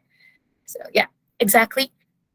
And these are very helpful because of the pandemic. Students are now more adept to hybrid situations, so they can definitely adapt to this. So you can pose your questions right there and just have the students answer in the link. So you can show the summary of the answers and who answered, how many students answered correctly and how many did not. This encourages public participation rather than, just having it on your presentation and calling on a student, which is more, just voluntary based. So the comprehension checkup questions must also be in context. I'm not sure if this is clear enough to see, but I'll just give you a bigger view of the vocabulary list, right? So look at this vocabulary list. It's a 4th grade vocabulary list. It's a summary. And so we do not expect that the concepts here are related to one another in just one lesson. In fact, we have varying concepts like adaptation, cell, circuit, climate, which may not be directly relevant to the rest, metamorphosis, concave and convex. So you see how diverse this is. We even talk about electrical current here. So what is the problem with this kind of vocabulary list? As said, is they tend to be lacking context on how students can use the meaning and how it can reinforce their simultaneous listening experience with you in the classroom. So I suggest you take out only the meaning and the words that you can use. For example, just climate and weather, if you're talking about climate and weather for a lesson. So if we have this, if we are discussing this in the classroom, our comprehension checkup, let me just go back to my presentation, maybe questions with context like dry season and wet season in the Philippines both describe the country's climate. Is this true or false? So we don't necessarily ask the meaning that is found in the material of the student, but we try to contextualize it so we can check up on their understanding immediately. If we know that they answered correctly, we know that we can move on to the next lesson, and we do not fear that they will, interchange it with similar concepts like weather. So the second question may also be more complex. If this is a true or false question, the next question may be an open-ended question. How will you describe the weather today? Right. So if they know the meaning of weather as in the conditions outside at any certain time, they'll be able to describe it. So it's a more effective way of checking understanding, and it's faster rather than teaching and then having a quiz at the end of the week, only to find out there are still some concepts that we need to reteach. So immediate feedback is important in a bilingual science classroom. So if you can insert this within your lessons and discussion, especially if lectures are inevitable, you might want to do them. It also breaks the monotony of the discussion if just a teacher talk. So you give variation and you let the students participate.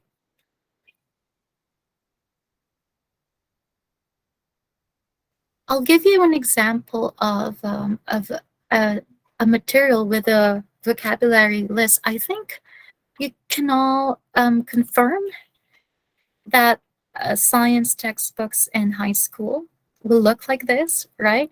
We have a chapter overview, and then we have the lesson here. More internationally published science textbooks will have definitions sometimes in separate boxes, but sometimes will be integrated and just emphasized using bold type or underline. So these are very good textbooks. We can modify them very little. They need not to be modified too much because they already give the context of the discussion of what is to be discussed and how the lessons go together. So this is a better way of applying a vocabulary rather than just separating it and giving a unit summary of the words that they have to understand. Let's go back to the presentation. There are also some scientific words that are unfamiliar and may not have any equivalent in the local language. And this is a very big challenge for bilingual classrooms. You might think that students can adapt well since they have the English textbooks and you speak in English. But this might interfere, actually. Translation may or may not even be helpful. Translation may be helpful in the context that we give them an equivalent or an explanation in the local language in Taiwanese or Cantonese if you use Cantonese. And they can follow, right? We can see that they'll be responding, okay, this is something that I understand, and your explanation will support the English definition. But at some point, especially if the translation is not an exact term, they might look for that in their own language, and this might slow down their comprehension, especially in a pace of a discussion where they have to follow with several students. So what should we do? There are several ways we can prepare, as said, handouts where we contextualize the vocabulary list. We may also give side-by-side definition, especially in some checkup questions that we have in between the discussion. Or in quizzes, we might be more conscious of this, of using these difficult terms. For example, as you see here, which one of the following requires a non-aqueous solvent to dissolve a substance? So this non-aqueous solvent might be a difficult term for some students. So if this is something we introduce in class and we're expecting them to answer it, of course we want to teach them the term. But we go beyond. I know that science education now goes beyond the rote memorization of these concepts. So we want to give more context to this so that we don't just make this a language assessment test, right? There's a difference between making a question a language assessment test and making it a science test, a science content-based test, right? So we have to be more conscious of what our goals really are. Do not let the language aspect of things, dominate over the understanding of the students. If it will help for students to use the more simpler language, there's no problem with that. We also teach in science communication. I know this is a degree that students may also be interested in college. When we want them to become science communicators, they must be able to speak with laypersons. So instead of using very difficult terms, thank you, Jane, for mentioning about the language you use in the classroom. So if we want to if we want to apply this in our assessments, we can just use which one of the following requires a liquid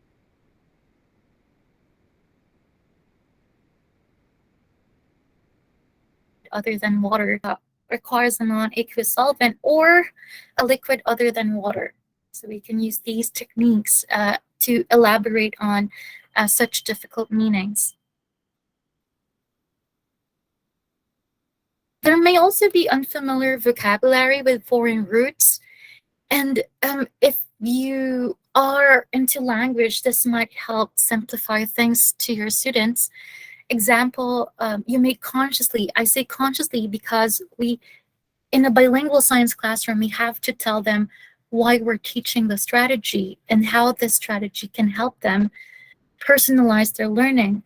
So if you encounter several terms, example, the subject is earth science, and you know that you'll be encountering geo more often in a weekly or a unit lesson, you may want to explicitly mention how geo, any word but geo might refer to a study of the earth, geology, geography, and all of these things. So if we give them some techniques and grappling with the language itself and making it easier for them, like a mnemonic, something that's easy for them to memorize, like system, it's going to be much easier.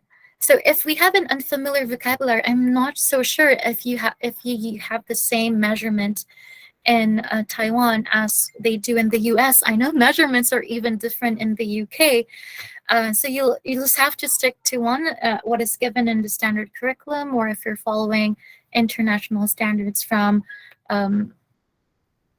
English-speaking countries. So if you want to teach a US-based kind of science language classroom, then you also want to consider how these words, these measurements will coincide with local variations of measurements, because they may confuse your learners. Ante, words that may also signify position, measurement, weight, must also be discussed, especially in physics or in chemistry, because they will reoccur. Unfamiliar or imprecise language expressions, such as a result of, to surmise, to hypothesize, to conclude. Let us not assume that all students who hear these words will be able to use them as correctly and as we want them to. They might hear it when we say it, but they might not translate it into written language. I saw from one of the comments that most students struggle with writing, and it's most of the time because they lack the proper scientific vocabulary to express procedures and interactions between substances or organisms if you're teaching biological sciences. So we must be very explicit, and we must show emphasis that the language that we use is something that we can model to them and that they can copy. So what are the strategies that will reinforce this mimicking and this modeling? First is the personal or teacher-made vocabulary list. I've also already mentioned that. It may be teacher-made, but it can also be made personal, as seen here. Something personal is more effective, especially if you require them to submit a portfolio of their learning experiences at the end of the school year. You'll have that, and you'll see what words they think are difficult for them. That's a personalized learning that is very, very helpful. And students today love note-taking, digital note-taking. So if there are students who are into that, you may also encourage that kind of behavior. Equivalent terms, again, might be tricky. You might want to see if this will help. Depending on what you use in Mandarin Chinese, you might want to check if this will help them or will just confuse them. So you may introduce these terms during the lesson and to clarify how you're going to use them in the bilingual classroom. Number 3 is the reuse of terms in thematic unit or lessons. And this is something we've mentioned at the beginning, where here, a comment by Yucha. It's a bit too hard for students to understand the terms in English in a few periods because most of the time, once we teach the science lesson and it ends it ends for a week, we may or may not revisit these terms in the future or in future grade levels. So that's going to pose us a problem. How do we make sure that we reuse these terms? The most apparent answer to that is for you as a teacher to be able to thematically arrange your lesson. If you see that the textbook is too fragmented or too focused on teaching for, concepts in fragmented series, you might want to check which among the lessons in the unit will come together to form a more thematic approach to learning. For example, if you are teaching, I just have one example here, the characteristics of life, what concepts in biology and earth science do you think would make sense together and would still reoccur in the future lessons? If the school gives you the academic freedom to do that, good for you. But if the school or the curriculum is more strict, I think that's going to be a challenge. I know that some standardized assessments may come to the students at the middle of the school year, and they're expected to know some of the concepts. So you have to negotiate with your fellow science teachers as well as your administrators how this thematic approach will help in rearranging lessons that will encourage reoccurring terms, but in more complex series, right? It's spiraling, it may repeat, but in more complex circumstances in the future. So from more fundamental to intermediate and to more difficult. For example, we have a great comment here from Jane. I encourage students to keep a personalized vocabulary list with Chinese equivalents, and for young learners, we ask them to draw the concepts. That's actually very good.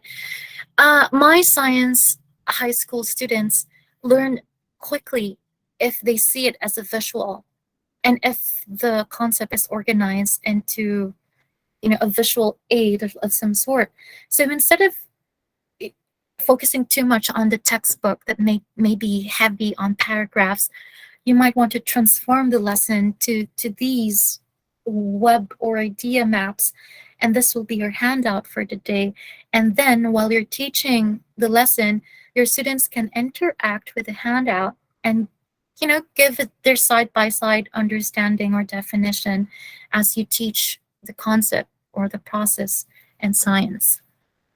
For experimental schools, they can actually choose units that should go together in one semester, and that's great. I think that's great because in a thematic approach, it's easier to facilitate bilingual science. Why? Because we see science as an integration of not only different content in science, in genre science like earth science or biological sciences or chemistry. We also look at the bilingual science classroom as a multidisciplinary classroom. We can bring in the research teacher, we can bring in the English teacher, and we can bring in the science teacher. So it's much easier if things are in theme or in a genre. For public schools, unfortunately, and this is a reality we have to face, they stick with the textbook. So if we stick with the textbook, what we can best do is to at least check what is expected for the week or within 2 weeks of time, and see how we can play with the science content for that week or for those 2-week period, and try to find a theme where things would be much easier for students while we're teaching the language, while teaching it in English. We must also establish predictable instructional routines, such as clarification checks, as mentioned, in between your discussions or at the end of the discussion within the day, or language modeling and journal writing.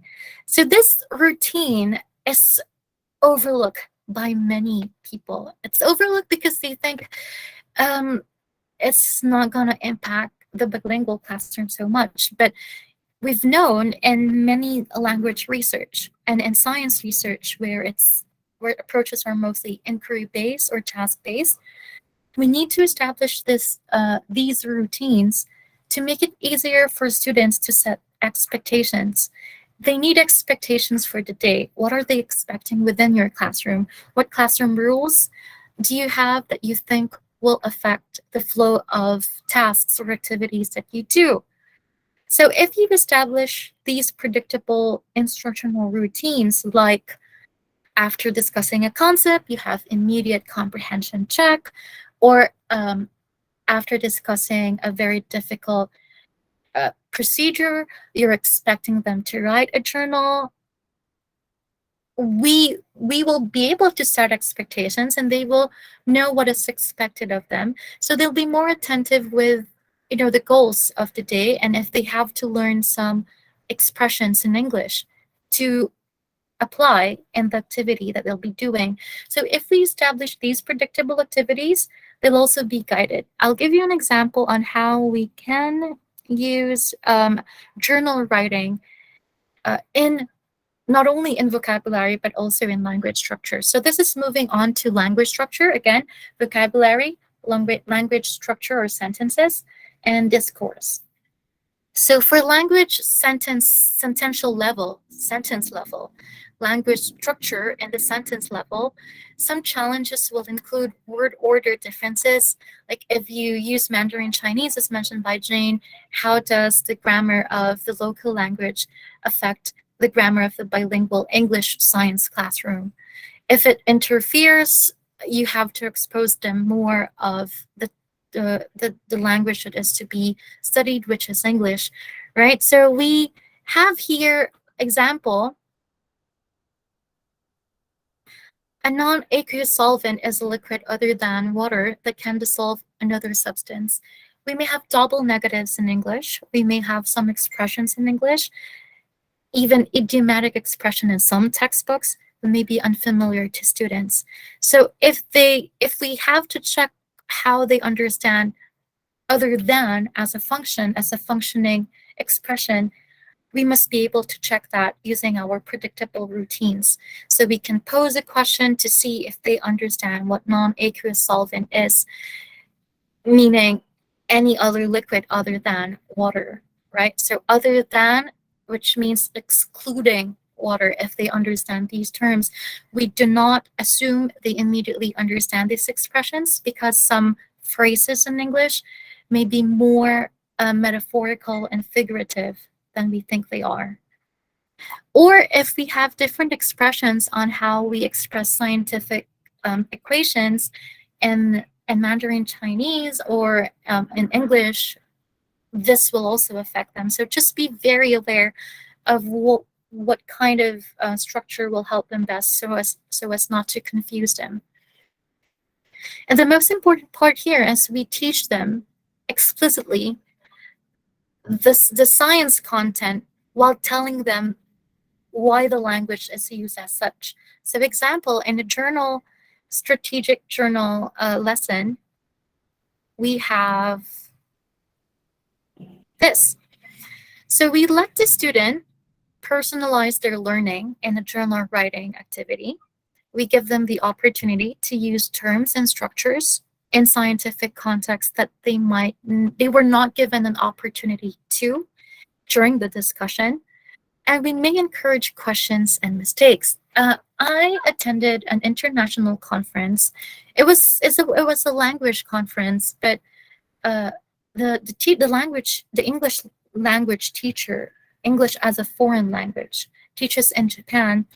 And the main problem with teaching foreign language with young adults, like high school learners, is they have very high affective filter, meaning they are more conscious of the language, are more conscious of making mistakes.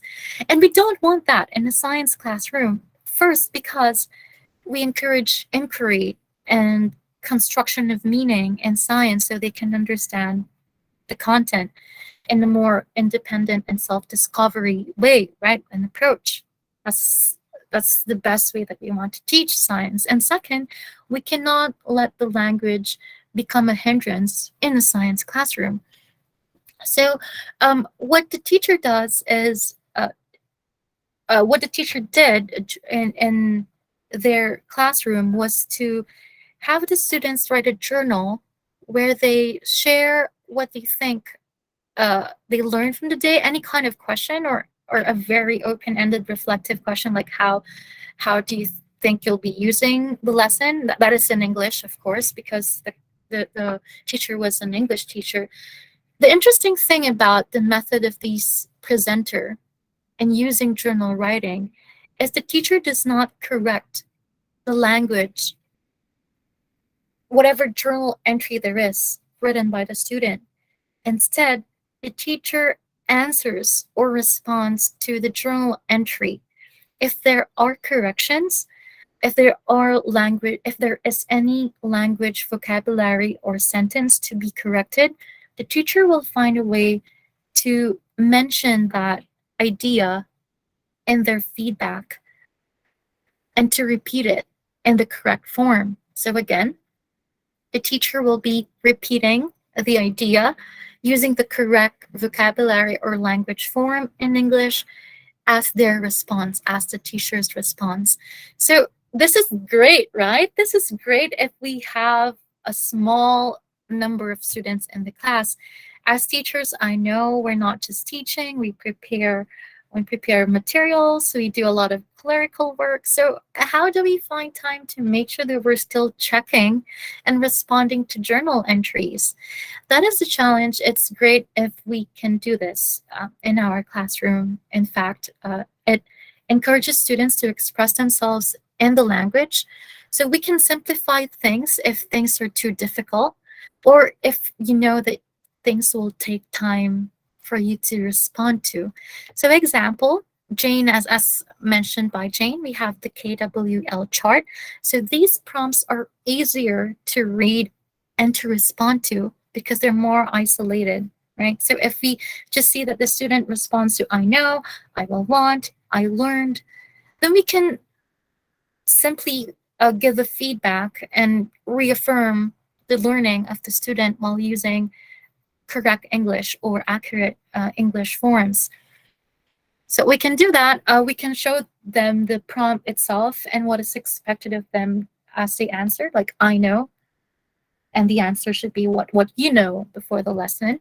I will want what I want to know, and I learn what you learn. So we can easily respond and give feedback to these simple isolated sentences. Now, if your students are in grade 9, 10, 11, or 12, and maybe required to use more complex structures, then we might ask more complex questions. Again, contextualization is also very important. So we may ask, how does climate change affect people and the environment? This is an essential question. And you may even pose this essential question at the beginning of your discussion. You can tell them, at the end of the lesson, I hope you tell me your thoughts about this question.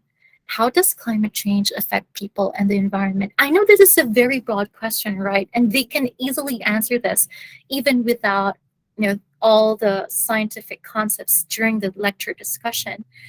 But if they see that they're expected to answer a very simple question, they can prepare and think while listening to the teacher what kind of other complex ideas they can connect to their ideas, to their existing ideas, and share to the class. For example, you might not expect them to mention about climate justice, right? They may be able to connect it with climate justice, saying people and ecosystems are affected in different ways. Developing countries are struggling to address climate change crises in their countries because of their economic and social incapacities. So if you can if you somehow mentioned that in the lesson and they were able to connect it to a concept like climate justice, that's going to be very helpful. So these essential questions at the beginning of this discussion, they can branch off to more interesting insights from the students. And if you don't have time to answer the essential question, then you can turn it into a journal writing question. And you may also attach some clarification questions like, based on your answer, why should we advocate for climate justice in Taiwan or your school, your community? And they can definitely talk about more specific things if they are living. You can give them example. Do not just leave it like this, because they're expected to think too generally if the question is too general. General questions are great, but you can give them examples to guide them, to guide their thinking, which is why a bilingual science teacher will also have to speak a lot of English, because you need to facilitate learning. So if you can give an example, for instance, you're giving the instruction for journal writing, and you have this question, based on your answer, why should we advocate for climate justice in your community? And perchance we have this student who lives in an area that has high cases of dengue fever, right? So they can talk about this certain problem. Great if they can mention the science of, the disease and how mosquito carrying diseases will affect children and the environment. So if you have to open their imagination and just give them examples to guide them and give more specific answers if you're looking for more specific answers with more scientific expressions. By prompting them, they can use words like could be a result of, through further investigation. These simple terms, if they own it in their vocabulary, will be so much helpful for them, especially in more complex tasks like writing. What else? Let's just move on. Language modeling and hands-on demonstration are also very helpful. So we should not expect students to understand or see what they need to discover. This is a very big red flag, especially in teaching science through English. We assume they understand us because we assume that the language is easy for us. But again, we must be able to check through their body language or through questions if they raise questions, what level of understanding they reach whenever we discuss. So one way to help students understand and see what they need to discover is modeling in explicit situations, explicit instruction. So how do we do this? We show teachers prompts on visuals like presentations, digital presentations, or handouts. So we already show them the kind of questions that we're going to raise or the concepts that will be mentioned during discussions. So if we show the prompts, they can just use them as guides and continue with their own ideas. We can also briefly explain or emphasize the language being used during demonstrations. Example, you are demonstrating a procedure in your chemistry lab experiment. You do the demonstration first, and while you're doing the demonstration, at the back on your digital presentation, you have the language expressions. For example, to take the beaker and pour what kind of chemical. So you just provide them these prompts so that they know how to not only do it, but also to express it if they're reporting it in the classroom. So having more visuals that will not interfere too much with the demonstration, while looking at you, will also be helpful. So just using the digital presentation on the background is going to help a lot, so they can see and follow your language while seeing the process itself.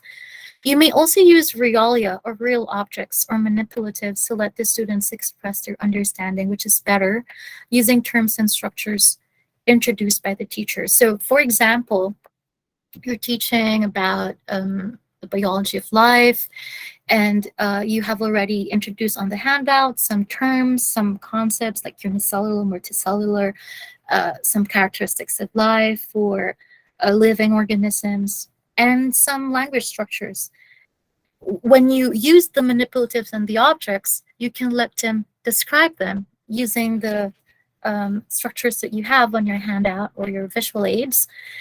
And you can also show the process. For example, if you have real objects of the development of a frog from a tadpole to a frog, if you have a tadpole and the series of development that it goes through, a real object, the real organism, it's going to be much more fun for the students as they observe and try to explain to the class to their classmates how this process happens and how this topic or lesson shows the characteristics of life in a biology subject. Manipulatives are also important if you don't have the real objects. Of course, it cannot slice people open.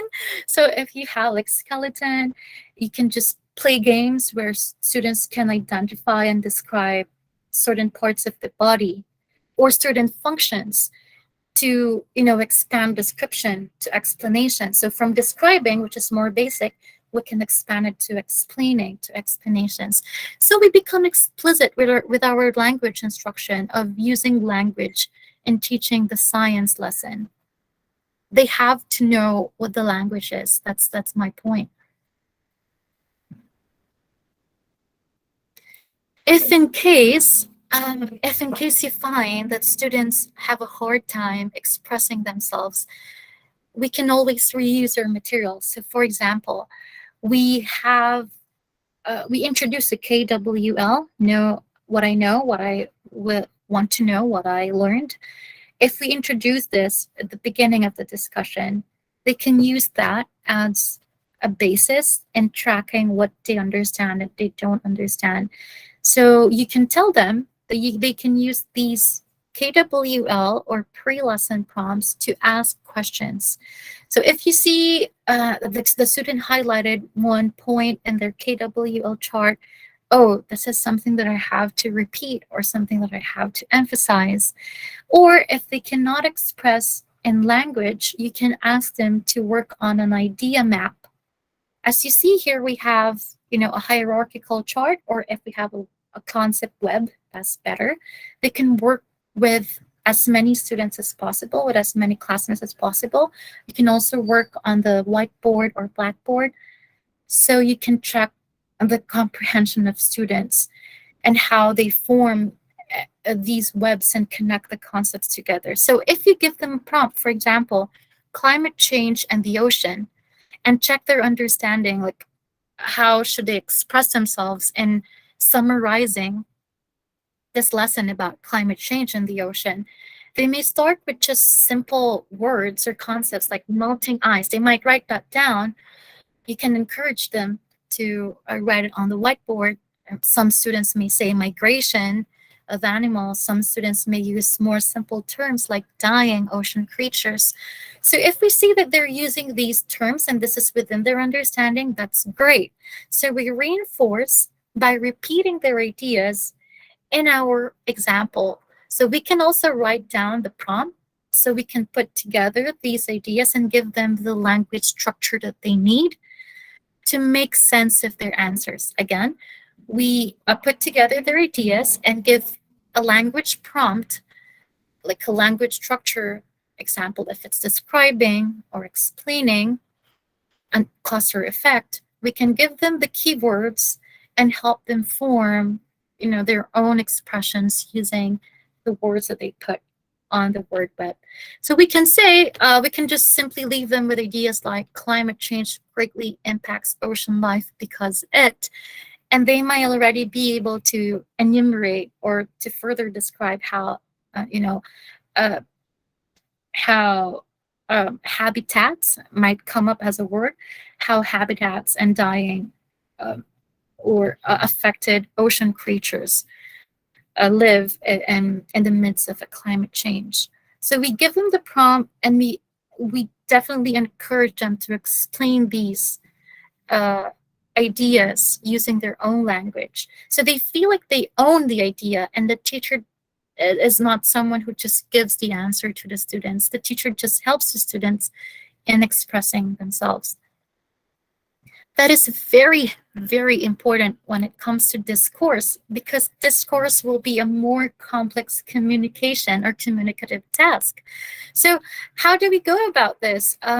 We should not overemphasize on language. That's a hard thing to do, I know, since you're very conscious of the language, but try your best to still focus on the science lesson, because these lessons, when we prepare them, they will take a lot of time once we execute them, right? So more complex language assessment strategies require more teacher talk. So you have to facilitate, you have to give them quick feedback, you have to help them express their ideas. If they're reporting or demonstrating an experiment, you may also encourage other students to chime in or to add to what was presented and to give, a more complex view of what is being demonstrated. So we encourage more students to talk, and this will require more talking on our part, more asking questions. So be ready with those instances where you think, oh, this is going to require me to prompt or ask for to elicit more answers. Students may not know how to apply new learning or how to express them in task-oriented activities such as experiments or paper presentation, and this is true, which is why we have the following strategies. We need to expose students to critical language structures in activities and examinations. So we have to show how critical language and context will help them not only in oral, but also in examinations. They take standardized exams, and standardized exams may be in English, so we prepare them for these test structures.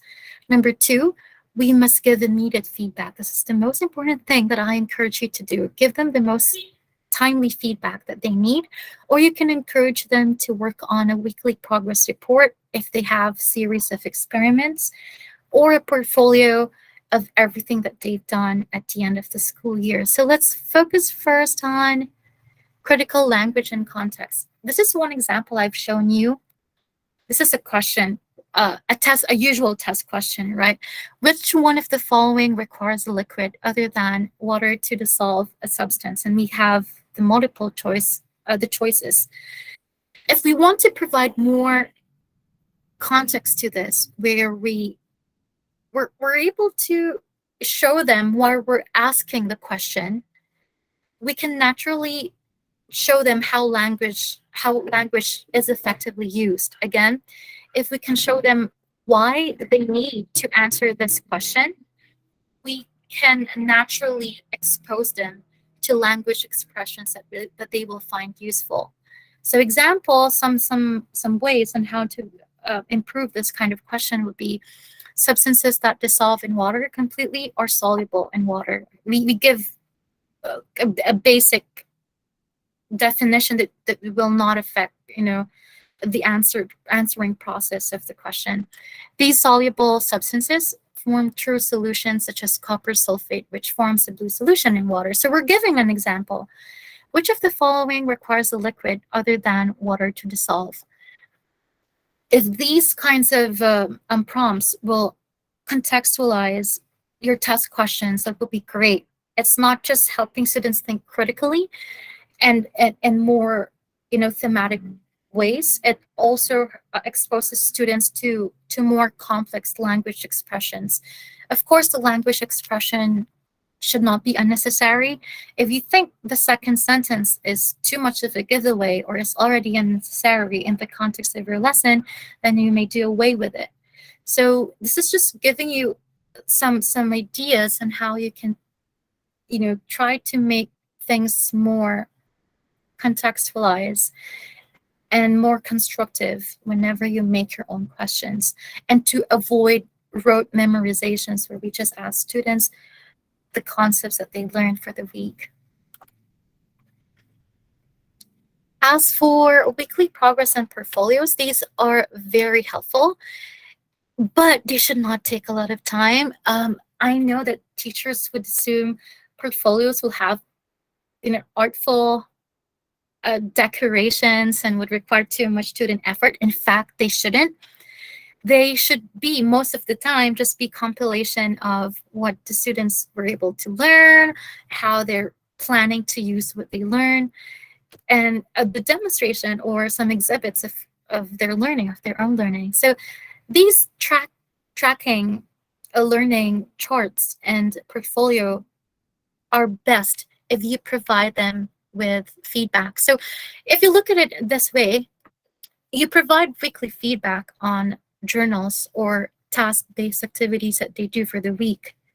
You write that down, you save a recording of that, whatever platform that you use. If you use learning management systems and voice audio feedback is helpful to you, you can also use that.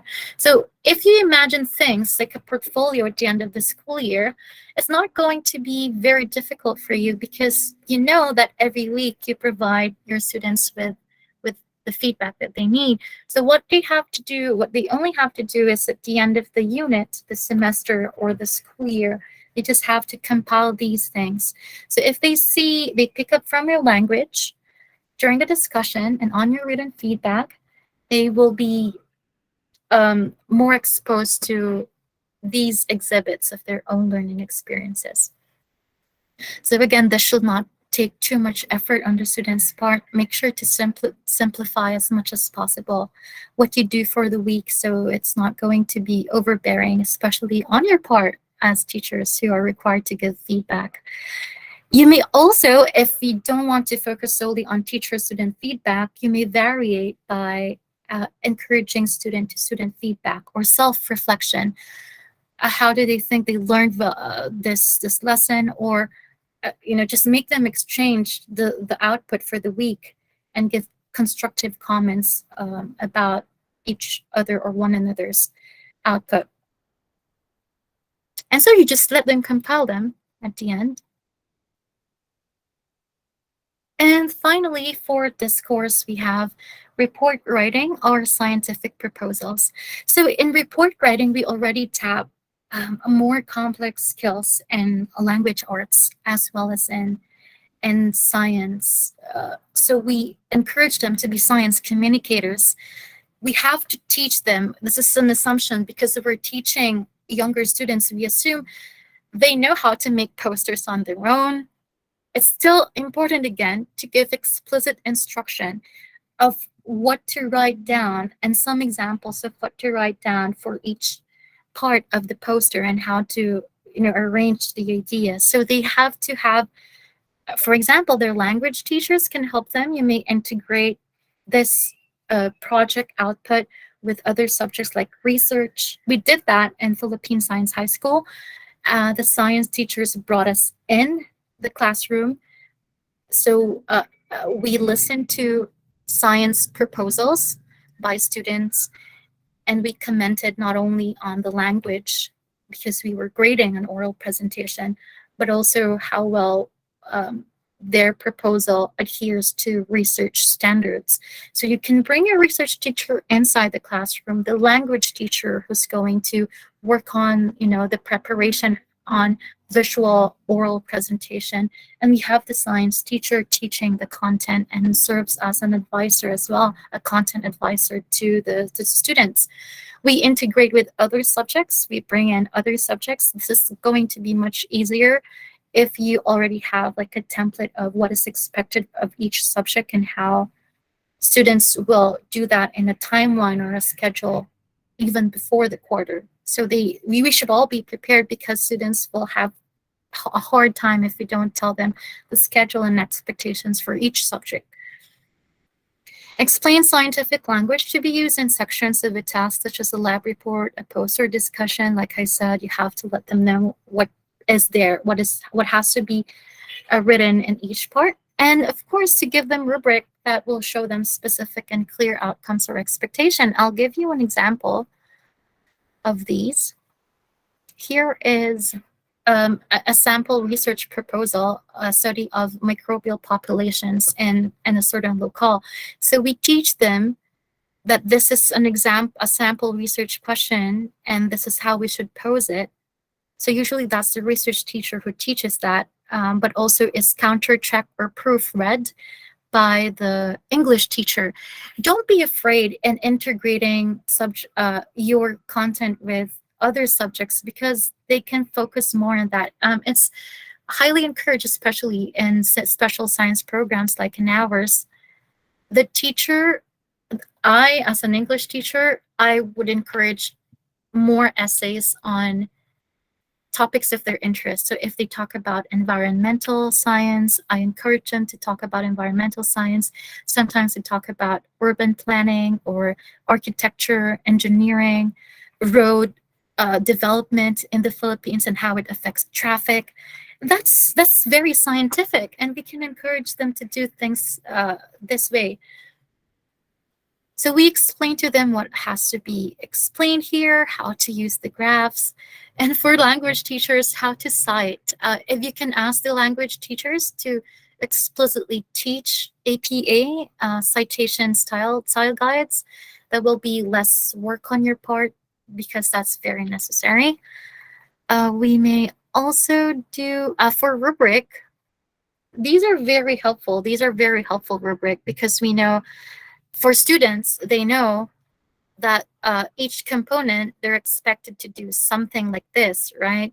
How does the issue involves an issue important to the subject, especially example in biology, and leads to a big knowledge if they're doing a proposal presentation. But this is going to be too complicated for some students. So what I suggest is to just make things more holistic and putting together some standards that may be put together, like topic, what are your basic expectations about the topic? How is it going to be relevant with all the lessons you've discussed? The content, what should the problem focus on, and such. You might also want to give a different standard for the format and the language to, give a separate standard for the language expression and the scientific content, so students won't feel like you're just checking on their English. These are also very helpful. This is a more holistic kind, but it's still a specific rubric. But it's more general than what was previously shown. We just have standards criterion like introduction, literature review, and methods. Now I think this is the last one, last part of my presentation, so I can give more time for questions. Last few parts. This is something that we did in the science program, and we tap English teachers. So it's a Pecha Kucha presentation where they are grouped. This is going to be their project. So the Pecha Kucha presentation will be an oral presentation where they have their visuals. And they will have to discuss their proposal 20 seconds for each slide. So we have 20 slides, 20 seconds for each slide. So besides the final output, what you see here is the process of doing things. So you can try to check if your weekly output can integrate, separate these processes into more easily attainable chunks before the actual presentation. So they start with the worksheet 1 with a fishbone activity. They identify any potential issues that they want to talk about, and what about those issues, which people are involved, which processes are involved, which policies are involved, equipment, supplies, and environment. And they give their own insights. This was not how it was done when we did this. This was the first time we did this. Ideas were everywhere, and you expect them to do that. So just assist them, and at the beginning, let them write in shorter phrases and sentences. The next part of the activity is going to be a point of view. So from their fishbone activity, they're going to put things into perspective so they can identify their problem. Because the first part is going to be a mishmash of problems, They're going to list down several irrelevant things in there. So what you have to focus on the worksheet number 2 is to have them make a specific statement of the problem that they want to focus on after discussing the fishbone activity. So they identify a user, a necessity, so this is going to be a verb, and some insights or discovery. So what is needed because the Filipino citizen who's a member of PhilHealth, which is our sort of a universal healthcare system in the Philippines, needs to what do we need? Adequate healthcare coverage and proper return of investment to clients because members receive healthcare benefits, but these may be misaligned with their needs and demands, and may have complicated processes in claiming their benefits. So they're talking about health policy this time. As for the third worksheet, they're going to write or sketch 5 radical solutions. What should they do? And the Scamper method will help them. Here we have substitute, combine, adapt, modify, minify, or magnify, put to other use, eliminate, rearrange, or reverse. They don't have to address all these expected behaviors. They just have to choose which among these are most realistic within their capacity. So they list 5 radical solutions. Of course, this is research-based, so they have to make sure there is novelty in what they suggest. And finally, they have to assess which solution is low benefit but high effort, is high benefit but high effort, is low benefit but is low effort, and high benefit but is low effort. So in this, they can already determine which is the best solution to their problem, which is high benefit but low effort, this box, right? So once they put those together, they'll prepare a digital presentation, a pechakucha, where they have 20 slides and they have to speak for 20 seconds in each slide. I have here a video of a very good presentation, which was also used in class when we wanted to give an example of a proposal presentation. I know we might not have the time to show this, but I'll be sharing this with you in the chat box. This is a very good presentation. We have the introduction, simplified research problem, methodology, and the impact of the research proposal to the community. I think I also have one last here. Oh, chemistry TikTok is also very popular. So if your students are into social media and you want to have them demonstrate some things using their own language, this is also going to be very helpful. A while ago, I made all this. I recommend this user, Nile Red. They do a lot of experiments on TikTok, and they give explanations why this is interesting to them, the procedure, and the usual outcome in that chemical experiment. So you may also want to check these examples out because your students also love these kinds of materials. And lastly, we have your lesson plan. Your lesson plan, I don't know how it looks like in Taiwan, but usually we have the prior knowledge, right? Tapping prior knowledge, objectives, and activities. In prior knowledge, you can the topic is on characteristics of life. You can give them ask them to give examples of living organisms in the environment that you're in. If you can bring them outside the classroom, that's much better. If you have realia or real examples, as I said, the development from a tadpole to a frog, and you have these specimens, that's going to be fantastic. Your objectives, this is just one I took from the sample textbooks I've shown you to determine the properties of life. So your activities are expected to be more focused on general tasks rather than fragmented concepts. So focus on a general task fragmented into a series of discussion, or you can teach the characteristics of life by doing an experiment first, followed by a discussion after. You may use realia or manipulative assisted with handouts or outline of the lesson to do this. As for general task, what do we mean by this? A general task fermented into a series of discussion. You may want them to take a tadpole at home, a general task, and for several weeks observe how this organism would change. If you want to integrate with other subjects like your technological livelihood education, like we do in the Philippines, you might want them to focus on observing seeds and how they grow into plants. And this will be a thematic discussion at the end of a biology unit. So we think about things in themes, and it's going to be very helpful for students to express things using concepts that will easily reoccur rather than, fragmented lessons that we leave behind once we move on to the next topic. So that's it for my presentation. I did raise this question.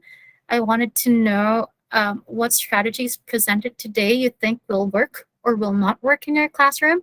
So you might want to answer the question in the chat box right now, or you may also raise your own questions that we can address. Thank you so much, Roma, for sharing so many wonderful ideas and strategies. I think we should try all of them. Definitely. I'm particularly interested in the Picha Kucha presentation, the 20 by 20. So in the last few slides, the worksheets, or were they designed for the presentations to help students prepare for this style of presentation?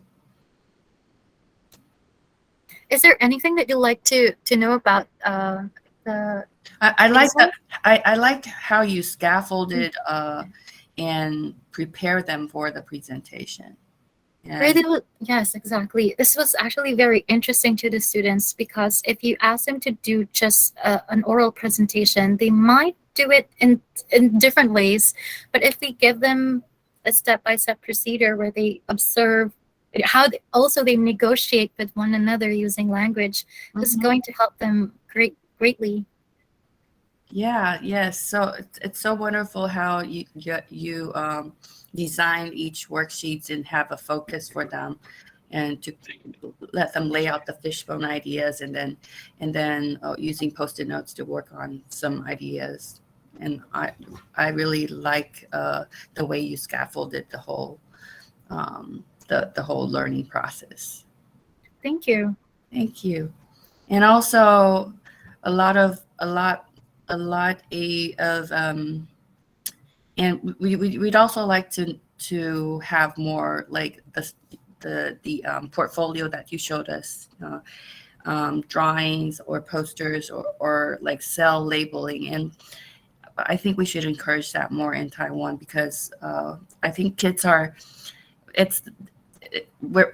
education is so test driven. They're basically tested for everything, and sometimes neglecting these different ways to learning science. So yeah, quite a pity actually. But yeah, after seeing all this, I hope that our participants who are here with us today could use some of these ideas in their science classes.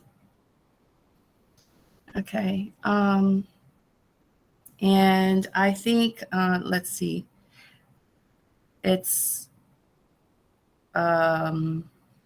we only have 1 minute. And well, I also like the chemistry TikTok idea. So those are like chemistry explained within like 2 minutes, right? So yeah, I've never thought of that, but to include that, I think that students would be very interested. And thanks for sharing the YouTube video, which we will watch afterwards. Thank you so much. Yay. So yeah, it's 12 o'clock, and thank you for sharing, Miss Yolanda Valencia and Miss Roma Angelou Dizon. And I trust that the participants will integrate what they have learned today, what we all have learned today to assess our students' understanding of science. And to the participants, please give us some feedback by filling out a survey. We have the link in the chat box. Thank you for joining us today. And have a restful weekend. Thank you. Thank you so much. Thank you so much. Thank you. Thank you. Thank you all very much for joining. Thank you for your time. Thank you so much for the presentation.